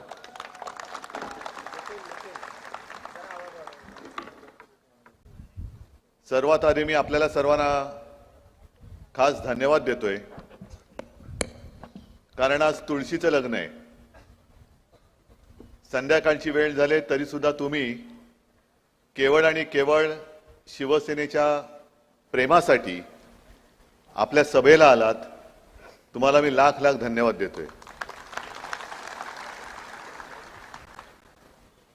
लोकसभा झाली, आता विधानसभा. लोकसभेमध्ये आपण थोडे कमी पडलो आणि साहजिकच आहे की कोकण मधला पराभव हा माझ्या हृदयाला चटका लावून गेलेला आहे. कारण कोकण म्हणजे शिवसेना, शिवसेना म्हणजेच कोकण. हे नातं आजपर्यंत कोणी तोडू शकलेलं नाही आणि मला खात्री आहे की आता सुद्धा कोणी तोडू शकणार नाही. आपलं नातं असं आहे की ज्या वेळेला कधी कोकणावरती संकट आलं तर शिवसेना धावून येते आणि शिवसेनेवरती जेव्हा संकट येतं तेव्हा कोकण मागे ठाम उभा राहतो. आज आपली शिवसेना मोदी आणि शहा संपवायला निघालेत. नाहीतर आजपर्यंत राजकारणात असं कधीच झालं नव्हतं. पक्ष फुटतात, काही माणसं या पक्षात नंतर त्या पक्षात, हे ठीक आहे, राजकारण म्हणून चालू राहतं. पण एवढा नीचपणा हा आजतागायत कोणत्याही राजकीय पक्षाने केला नव्हता. तो कोणी एकेकाळच्या आपल्या मित्रांनी केला. ह्याचं मला जास्त दुःख आहे आणि राग सुद्धा आहे. संपूर्ण महाराष्ट्रामध्ये ज्या वेळेला भाजपा म्हणून काही शिल्लकच नव्हतं तेव्हा शिवसेना प्रमुखांनी, म्हणजे हे भाजपवाले कसे हुशार आहेत, जर तेव्हा आपण ठरवलं असतं, शिवसेना प्रमुखांनी ठरवलं असतं की मला युती नकोच, काय व्हायचं ते एकट्याचं माझं होईल, तर भाजपा आज औषधाला सुद्धा महाराष्ट्रामध्ये दिसला नसतं. एवढी शिवसेनेची ताकद होती आणि आहे. पण आपण थोडंसं काय भूतदया आहे, माणुसकी आहे, भगवा झेंडा, तुमच्या हातात भगवा, आमच्याही हातात भगवा, मग आपलं भगव्याचं नातं आहे, हिंदुत्व आहे, देश आहे, महाराष्ट्र आहे, मग घेतलं त्यांना खांद्यावर. आणि एवढी हे नीच निघाले की स्वतःचं काम झाल्यानंतर वापरून फेकून देत आहेत आपल्याला. मी जिथे जिथे महाराष्ट्रामध्ये जातोय, संपूर्ण महाराष्ट्र फिरतोय. अगदी विदर्भात गेलो, कोकणात तर आज आहे, मध्ये पण येऊन गेलो, उत्तर महाराष्ट्र, मराठवाडा, पश्चिम महाराष्ट्र. लोकसभेला मला काही पत्रकार विचारतात, तुम्हाला काय वाटतं? कालच रात्री 1 वाजेपर्यंत माझी मुलाखत चालू होती, कारण 4 सभा करून मुक्कामी पोहोचायलाच 11:30-12 वाजले होते. तुम्हाला काय वाटतं?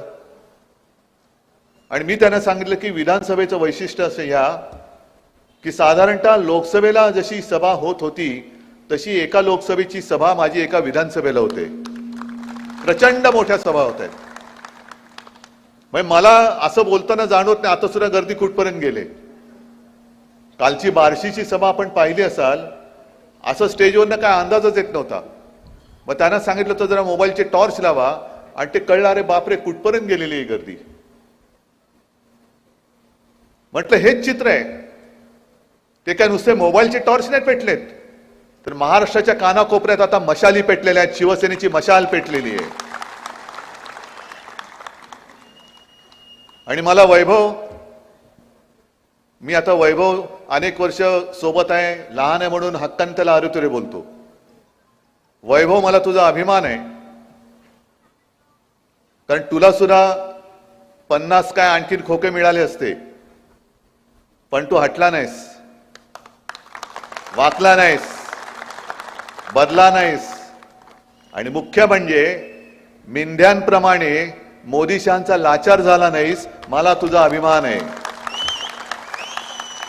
आणि विनायक राऊत पण तसेच आहेत, कारण खासदार पण आपले गेले होते, विकले, पण विनायक राऊत नाही गेले. इथे बसलेले सगळेच, मग भाई गोवेकर काय सगळेच, आता उपरकर पण परत आले, राजन तेली परत आले, सगळी जुनी शिवसेना ही परत उभी राहते. आणि इथे मला जे आव्हान दिलं गेलं, येऊन रस्त्याने जाऊन दाखवा, मी त्यांना सांगतोय, नशिबाने दिलंय, घरी बसून नीट खा. उगाच मध्ये आला तर वेड वाकडवून खाण्यात काही अर्थ नाहीये. कारण आडवा आला तर आडवच करू, तेवढी ताकद हिंमत ही शिवसेनेत आहेच. पण मुळात प्रश्न हा तुम्हाला आहे. हा नुसता आपला आमदार उमेदवार वैभव त्याचं नाव आहे म्हणून वैभव नाही मी म्हणत. तुम्हाला सगळ्यांना कोकणचं वैभव जपायचं की नाही हा प्रश्न मी तुम्हाला करतोय. तुम्हाला कोकणचं वैभव हवंय की नकोय? का पुन्हा सगळं गुंडापुंडांचं राज्य पाहिजे? मग ती सगळी जुना काळ जो होता, मग कुठून सुरुवात करायची? श्रीधर नाईक, रमेश गोवेकर, सत्यविजय भिसे, अंकुश राणे. मग एखादी टीव्हीची मालिका असते की माणसं काय होतंय कसं होतंय माहित नाही, रमेश गोवेकर गायब, कुठे गेला? हवेत अदृश्य. हत्या होत आहेत, कोणी केल्या माहिती नाही. आणि ती गुंडगिरी, ती दडपशाही, त्यावेळेला वैभव एकटा नडला होता त्यांना. आणि वैभव तुला भेटायला मी दुसऱ्याची त्या तुरुंगात आलो होतो. आपल्या एका सैनिकावरती हल्ला झाला होता, त्याला गोव्याच्या हॉस्पिटलमध्ये ऍडमिट केलं होतं. मग तेव्हाही हॉस्पिटल चांगलं नव्हतं, आता किती चांगलं झालंय कल्पना नाही मला. पण तो काळ असा होता.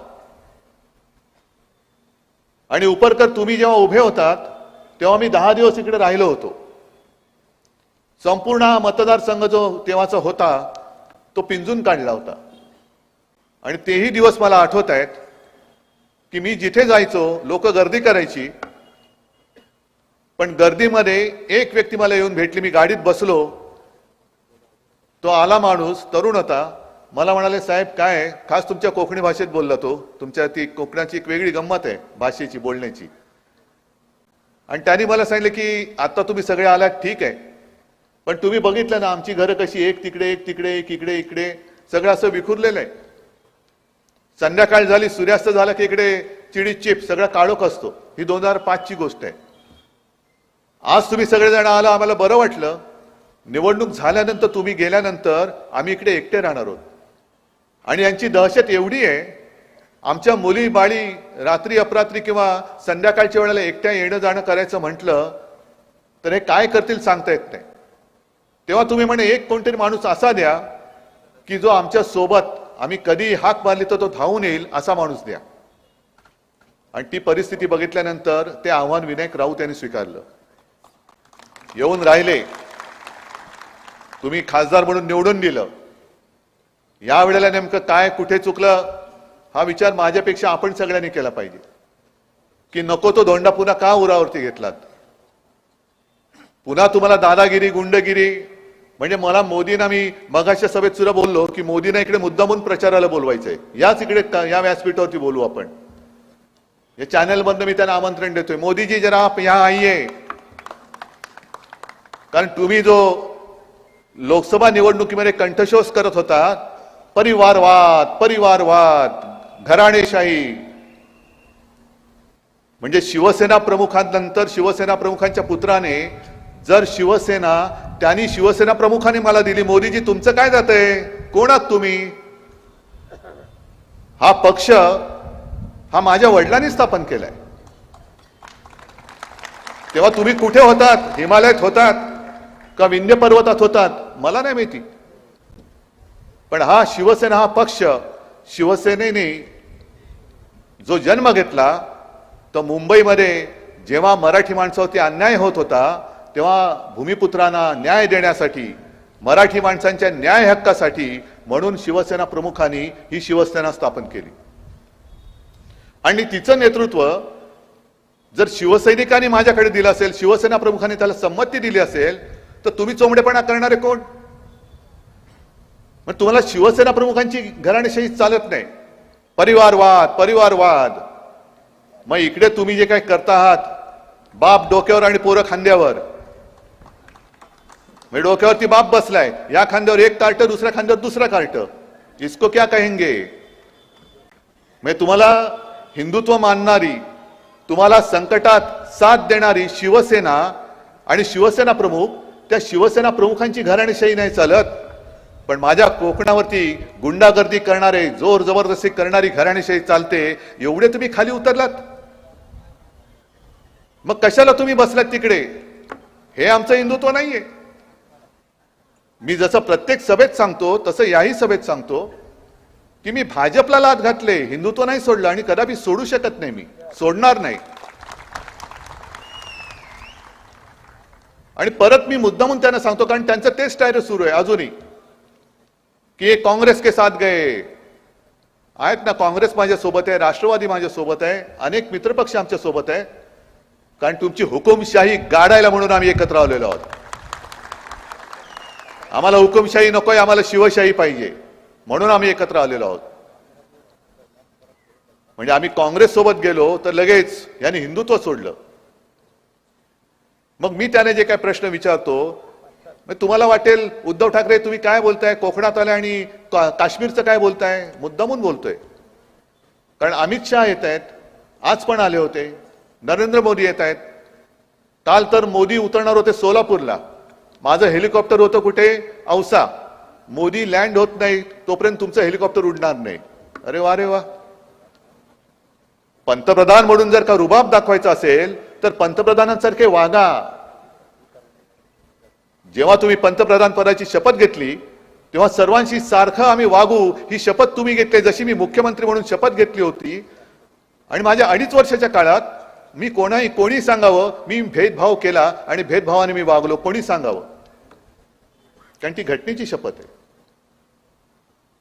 जो न्याय मला आहे, जो कायदा मला लागतो तोच कायदा मोदींना सुद्धा लागला पाहिजे.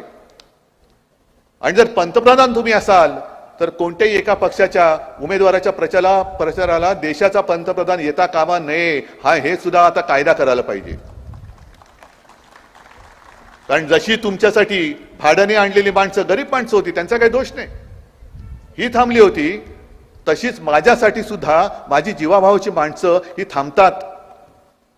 आणि जोपर्यंत माझं हेलिकॉप्टर उडत नाही तोपर्यंत कधी, म्हणजे मी परवा 40गावला गेलो होतो, पोहोचेपर्यंत 6:30-7 वाजले. दुपारी 2 वाजल्यापासून लोक बसली होती, तुफान गर्दी होती. 2 वाजल्यापासून बसले उन्हात. मग तुम्ही मला का अडवता? आणि अमित शहाचं मी तुम्हाला जे सांगत होतो की उद्धवजी आप जवाब दीजिए, काय द्यायचा जवाब, की 370 कलम जे काढलं त्याला विरोध करणाऱ्यांबरोबर तुम्ही बसलात. पण अमित शहाजी 370 कलम काढताना शिवसेनेने तुम्हाला पूर्ण पाठिंबा दिला होता आणि त्या काढल्याबद्दल तुमचं कौतुक तेव्हाही केलं होतं, मी आज पण करतो. 370 कलम हे काश्मीरसाठी महत्वाचं आहेच, देशासाठी आहेच. काश्मीर हा आपल्या देशाचा माझ्या देशाचा अविभाज्य भाग आहे, हे मान्यच आहे आम्हाला आणि तो पाहिजेच. पण 370 कलम काढलं ते लोकसभेसाठी ठीक आहे, कोकणामध्ये येऊन तुम्ही त्याचं काय कौतुक सांगताय? मराठवाड्यामध्ये मी फिरलो, विदर्भामध्ये फिरलोय, शेतकरी संतापलेत नुसते, कारण सोयाबीनला भाव नाहीये, कापसाला भाव नाही, डाळीला भाव नाही, काय संपूर्ण वाताहत झालेली आहे. आणि त्या शेतकऱ्याने जे आशेने तुमच्याकडे बघतायत की काहीतरी तुम्ही द्याल, पण तुमची ती आयात निर्यात धोरणं अशी तुम्ही आखता की आता कांद्याचे भाव पडायला लागलेले आहेत. आणि तो तुमच्याकडे बघतोय की माझ्या सोयाबीनला हमी भाव कधी देणार. आज त्या शेतकऱ्यांना माझ्या या चॅनलच्या माध्यमातून सांगतोय, मराठवाडा आणि विदर्भाच्या, की तुम्ही सोयाबीन विकण्याची घाई करू नका. आपलं सरकार येतंय, आपलं सरकार आल्यानंतर मी तुम्हाला वचन देतोय की हमी भावाने शासन तुमचं सोयाबीन खरेदी करेल. पण हे वचन मी देतोय, हे वचन ना मोदी देत ना अमित शहा देत, मिंदे बिंदे तर सोडूनच त्यांचे चिंध्याच झालेले आहेत. मग 370 कलम काढलं, अहो सोयाबीनच्या हमी भावाचं काय, कापूस खरेदी कधी होणार? अरे मी 370 कलम काढलं ना, दुधाला भाव नाही, 370 कलम काढलं की महिला सुरक्षित नाही, 370 कलम काढलं. काय करायचं इकडे त्या कलमाचं? आमच्याकडे आंब्याची कलम आहेत, बाकी सगळी कलम आहेत. 370 कलम हे काश्मीरसाठी महत्वाचं आहे. आणि मुद्दा म्हणून मी त्यांना सांगतोय की जेव्हा, हे मी परत बहुतेक प्रत्येक सभेत सांगतोय, की जेव्हा या देशाला अमित शहा आणि नरेंद्र मोदी या नावाची 2 माणसं या भूतलावरती अस्तित्वात आहे हे कोणालाही माहित नव्हतं. हा काळ कोणता? जेव्हा काश्मीरमध्ये स्वतःच्या घरात हिंदू पंडितांवरती अत्याचार होत होता तो काळ आहे. हे मला वाटतं तेव्हा बसले होते व्हीपी सिंगच्या मांडीला मांडी लावून. ना तेव्हा मोदी धावून आले, ना अमित शहा धावून गेले. काश्मीरी पंडित घरदार सोडून देशामध्ये निर्वासितासारखे पसरत होते. लोंडेच्या लोंडे इकडे तिकडे जात होते. मग तो नटसम्राट मधला तो डायलॉग आहे ना, कोणी घर देता का घर, ही अवस्था आपल्याच देशात त्या काश्मीरी पंडितांची झाली होती. आणि तेव्हा फक्त आणि फक्त हिंदू हृदय सम्राट शिवसेना प्रमुख बाळासाहेब ठाकरे यांनी त्यांना महाराष्ट्रामध्ये घर दिलं होतं. ते उगाचच नाही त्यांना हिंदू हृदय सम्राट म्हणत, त्यांनी करून दाखवलं होतं. आणि हातामध्ये काय फक्त एक महाराष्ट्र होता, नक्कीच होता, पण बाकीची राज्य हे कोणी त्यांना तिकडे बोलवत नव्हती. ना भाजपवाले बोलवत होते, ना आणखीन कोणी. फक्त शिवसेना प्रमुखांनी सांगितलं की माझ्या महाराष्ट्रामध्ये या. त्यांना शाळा कॉलेजमध्ये कुठे ऍडमिशन असेल त्या दिल्या, घराची सोय केली. म्हणून आज सुद्धा मी कुठेही गेलो आणि कोणी काश्मीरी पंडित भेटला तर मला एक तर वयाने मोठे असतील तर मला मिठी मारतात, आणि माझ्याहून वयाने लहान असलं तर सरळ माझ्या पाया पडतात की हम बाला साहब से नहीं मिल सके लेकिन आपके रूप में हम बाला साहब को देखते हैं. आणि याला तुम्ही घराणेशाही म्हणता. ती घराणेशाही तुम्हाला मान्य नाही. आणि चोर दरोडेखोरांची, लोकांच्या जमिनी बळकवण्याची, धमक्या देण्याची, इकडे घुसून मारीन तिकडे घुसून मारीन, याला तुम्ही डोक्यावरती घेता. बरं ठीक आहे, तुम्हाला शिवसेना संपवायची ना, करा प्रयत्न. बघतो कोण राहतं शिल्लक. शिवसेना आहे आणि तुम्ही आहात. तुम्ही बाकीच्या तुमच्या त्या यंत्रणा न घेता मर्द असाल तर समोरासमोर येऊन लढा. मर्द असाल तर. आणि मर्द नसाल तर मग तुमचे ते ईडी, इन्कम टॅक्स, सीबीआय वाले जसे वापरता याचा अर्थ तुम्ही मर्द नाही आहात, नामर्द आहात तुम्ही. तुम्ही सरकारी यंत्रणांचा दुरुपयोग करता आहात. माझ्या लोकांना धमक्या देतात, जुन्या केसेस उकरून काढता आणि त्यांची फोडाफोडी करताय, पैसे देताय, तो सुद्धा माझ्या जनतेचा खाल्लेला. आणि या नामर्दाशी लढावं लागतंय याच्यासारखं मला दुसरं दुर्दैव वाटत नाहीये. जो उल्लेख तू वैभव केला छत्रपती शिवाजी महाराजांचा पुतळा, अरे याचा सूड आपण घेणार आहोत की नाही, का नुसतं छत्रपती शिवाजी महाराज की जय बोलणार? जर शिवाजी महाराजांचा पुतळा पडल्याचा सूड आपण घेणार नसो तर मग आपण छत्रपतींचा जय जयकार करण्याच्या लायकीचे नाही आहोत. जर आपण स्वतःला छत्रपतींचे मावळे समजत असू तर ज्या भ्रष्ट हाताने तो पुतळा उभारला, ज्या अशुभ हाताने तो पुतळा उभारला, तो पुतळा उभारण्यामध्ये सुद्धा ज्यांनी पैसा खाल्ला त्या भाजपाच्या आणि मिंद्याच्या उमेदवाराला एक सुद्धा मत या पवित्र कोकण भूमीमधनं पडता कामा नये. ही जबाबदारी तुमची आहे. मी आता गाडीने येताना डावीकडे वळलो असतो तर सिंधुदुर्ग किल्ला, इकडे आलो तर तुम्ही सगळे शिवरायचे मावळे. अरे ज्या शिवाजी महाराजांनी आपल्या इथे येऊन स्वतःच्या देखरेखीखाली एक आपल्याला वैभव उभं करून दिलं सिंधुदुर्ग किल्ल्याच्या रूपाने, 400 वर्ष झाली. तेव्हाची आक्रमण तर वेगळीच होती, पण त्याच्यानंतर ऊन वारा पाऊस लाटांचे तडाखे, मग ती चक्रीवादळ असतील, तोक्ते असेल, निसर्ग असेल, अशी कित्येक वादळं ही गेल्या 400 वर्षात आपल्या जन्माच्या आधी येऊन गेली असतील तरी सुद्धा सिंधुदुर्ग ताठ मानेने उभा राहिला, कारण महाराजांच्या पवित्र स्पर्शाने तो पावन झालेला आहे. म्हणजेच याचा अर्थ महाराज इकडे आले असतील तेव्हा इथे सुद्धा कधीतरी त्यांचा वावर झाला असेल. तुम्ही भाग्यवान आहात की ज्या मातीला महाराजांचा स्पर्श झाला त्या मातीत तुमचा जन्म झाला आणि त्या मातीमध्ये तुम्ही राहता. तुम्ही भाग्यवान आहात, पुण्यवान आहात. निष्ठा ही तुमच्या रक्तामध्ये असली पाहिजे. शिवप्रेम हे तुमच्या नसा नसामध्ये भिनलेलं असलं पाहिजे. ते कोश्यारी सुद्धा होते, महाराजांचा अपमान केला, आपण मोर्चा काढला, पण मोदींनी हटवलं नाही त्यांना. पण मोदींचा अपमान केला असता तर तात्काळ त्याला निलंबित केला असता. म्हणजे माझी काल ज्यांनी मुलाखत घेतली त्यांनी मला सांगितलं की मोदींची पण बॅग तपासली गेली होती. म्हटलं तपासली गेली होती ओरिसात, पण तपासल्यानंतर ज्यांनी तपासली होती त्याला निलंबित केलं गेलं होतं, त्याला निलंबित करून टाकलं होतं. मग ही अशा पद्धतीने यांची दडपशाही सुरू आहे. वाटेल ते करतायत आणि नुसतं शिवप्रेमाचं नाटक करतायत. पुतळा पडल्यानंतर आमचे मिंदे दाढी खाजवत बोलतायत की वारच असं होतं की वाऱ्याने पुतळा पडला.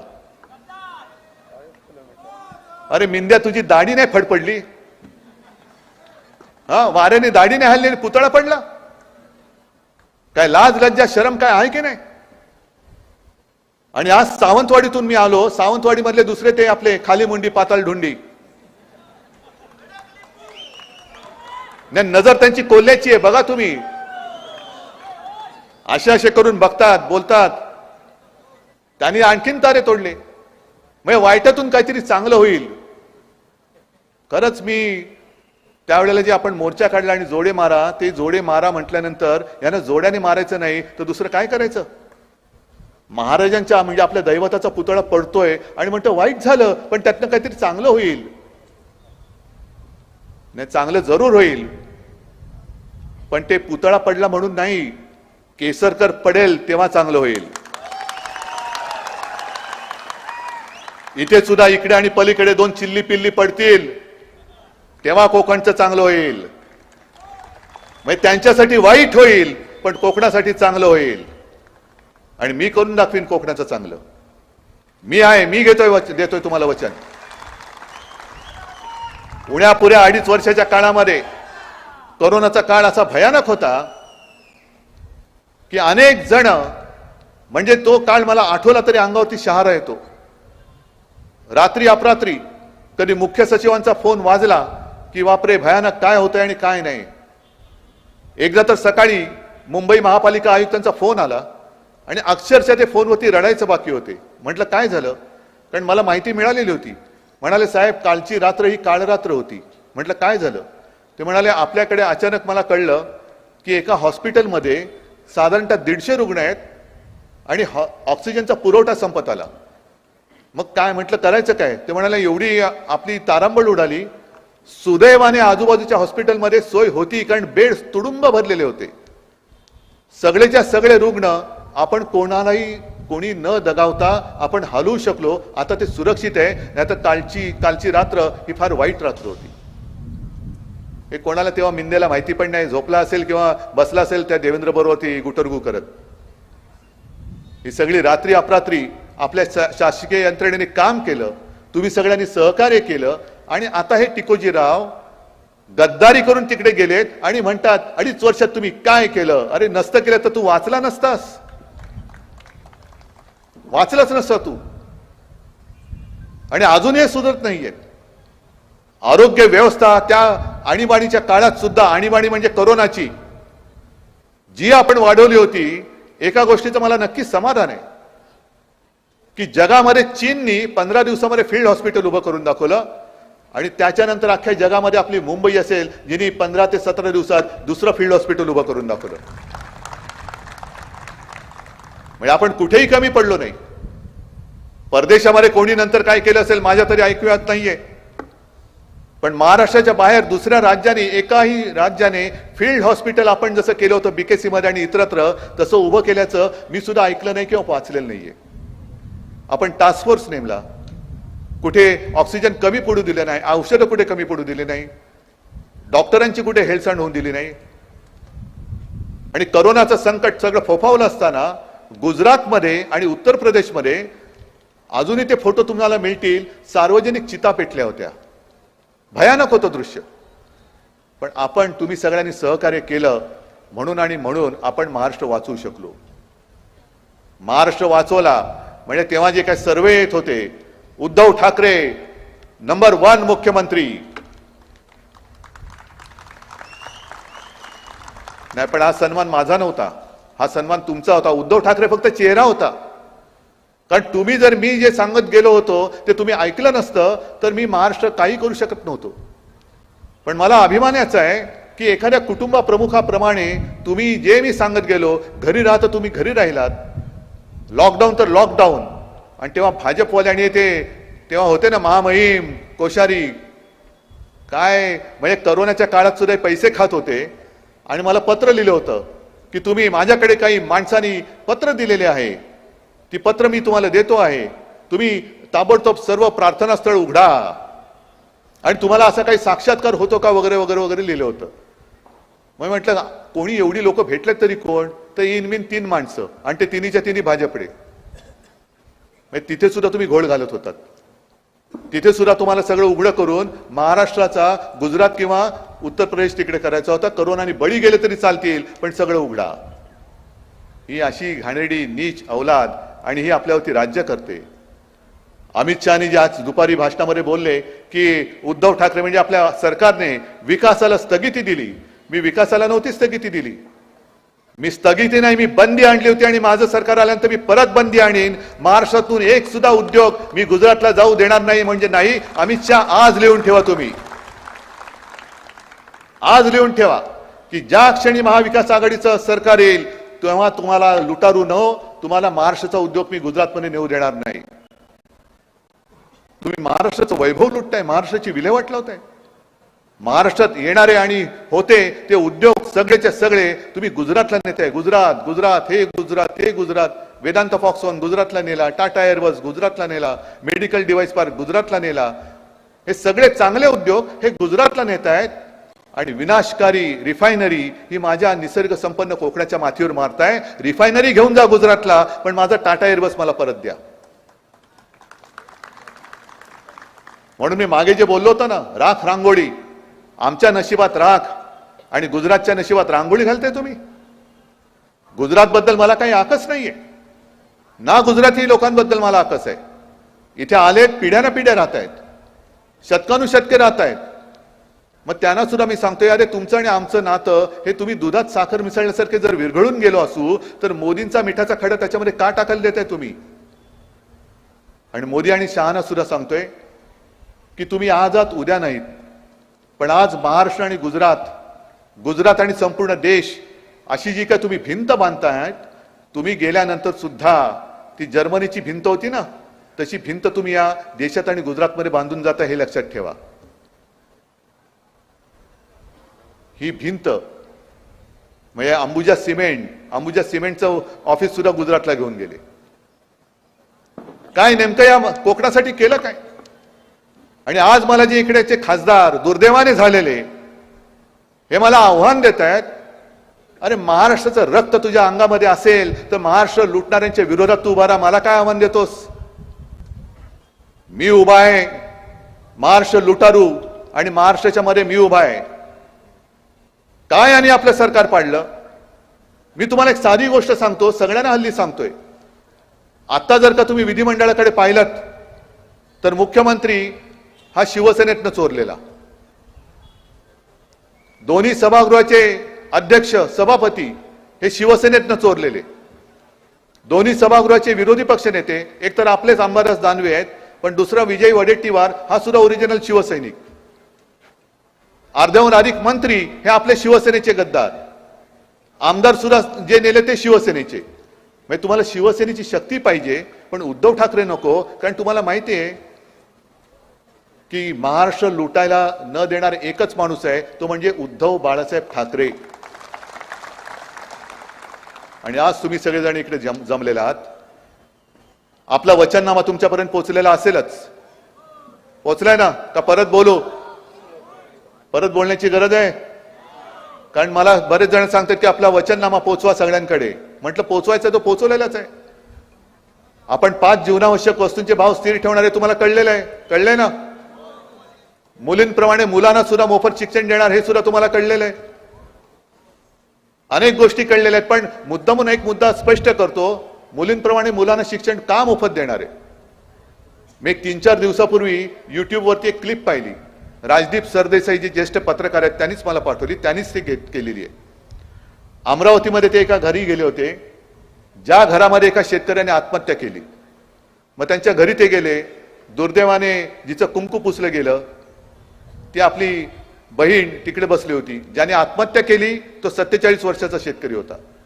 मग त्याची 2 तरुण मुलं ही त्यांच्या झोपडीसारख्या घरामध्ये होती. काळोख, घरामध्ये काळोख. या कॅमेऱ्यासाठी जो काय यांची संगन असते तो उजेड होता, तोच उजेड.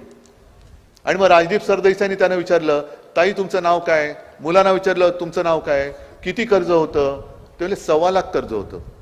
1.25 लाख कर्जासाठी म्हणजे अदानीना वगैरे करोडो रुपये हे असेच देऊन टाकतायत. करोडो रुपयाची मुंबई ही फुकट देऊन टाकतायत. पण माझ्या महाराष्ट्रातला शेतकरी 1.25 लाखासाठी आत्महत्या करतोय.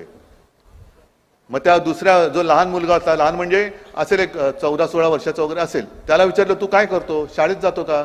तो म्हणला नाही मी शिक्षण सोडून दिलं. सोडलं का सोडलं, फी कशी भरणार. डोक्यावरती कर्ज आहे, वडिलांनी आत्महत्या केले. मग तू काय करणार, शेती करणार का? तो म्हणाल मी शेती नाही, शेती सोडून मी हमाली करेन, पण मी शेती नाही करणार. म्हणजे मुलांना शिकायचंय पण फी भरता येत नाही म्हणून मुलं शिकत नाही. आणि आम्ही 370 कलम काढलं ना, आम्ही राम मंदिर बांधलं जे गळतंय. उद्धवजी राम मंदिर कब जाएंगे? मी त्यांना म्हटलं ते गळायचं बंद होईल तेव्हा मी जाईन.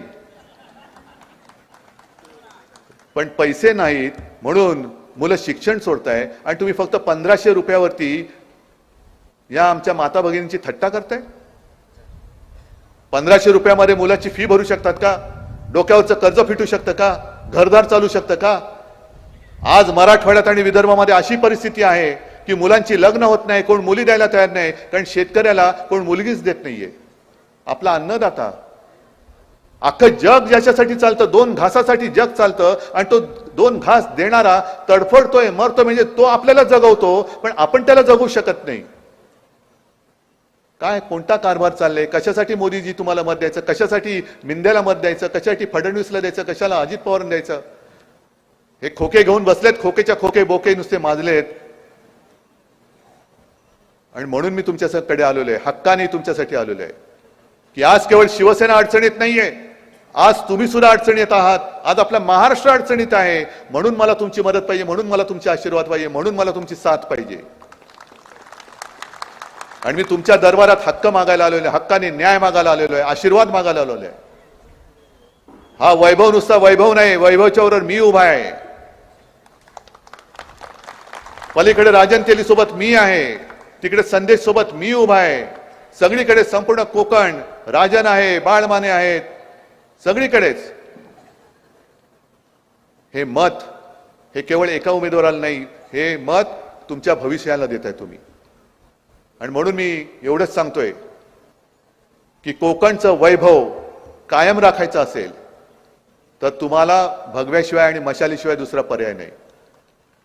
आणि जर का लोकसभेत चुकलात, म्हणजे तुम्ही नसाल चुकला, मी एक सांगतोय, तसं आत्ता चुकलात तर मग गुंडागर्दी एवढी वाढेल की दोन्ही पोरं खांद्यावर आणि बाप डोक्यावर घेऊन त्यांची लाचारी करण्याचं जीवन तुम्हाला जगावं लागेल. त्याच करता मी परत सांगेन की छत्रपतींच्या परस्पर्शाने पावन झालेला हा परिसर आहे. नक्कीच छत्रपती इकडे आले होते आणि त्यांनी हा किल्ला बांधला. तर त्या मातीची शपथ घेऊन जसा वैभव इमानाने राहिला तसंच तुम्ही भगव्याच्या पाठी, मशालेच्या पाठी इमानाने राहाल असा विश्वास व्यक्त करतो. सगळ्यांना शुभेच्छा देतो आणि आपली रजा घेतो. जय हिंद, जय महाराष्ट्र. सर्वांना विनंती आहे की राष्ट्रगीतासाठी आपण जागेवरती उभं राहावं. तत्पूर्वी आमच्या स्नेहाताई केरकर मॅडम की ज्या आणि डॉक्टर केरकर शिवसेनेमध्ये शिवसेनेची मशाल हातात घेत आहेत. राज्यातील एकमेव मच्छीमार महिला संघटनेच्या अध्यक्षा आणि डॉक्टर केरकर ग्रामपंचायत सदस्य तारकर्ली यांचं स्वागत. सर्वांचे आभार. हो. यानंतर सर्वांनी जागेवरती उभं राहावं. एक साथ सावधान. राष्ट्रगीत सुरू कर.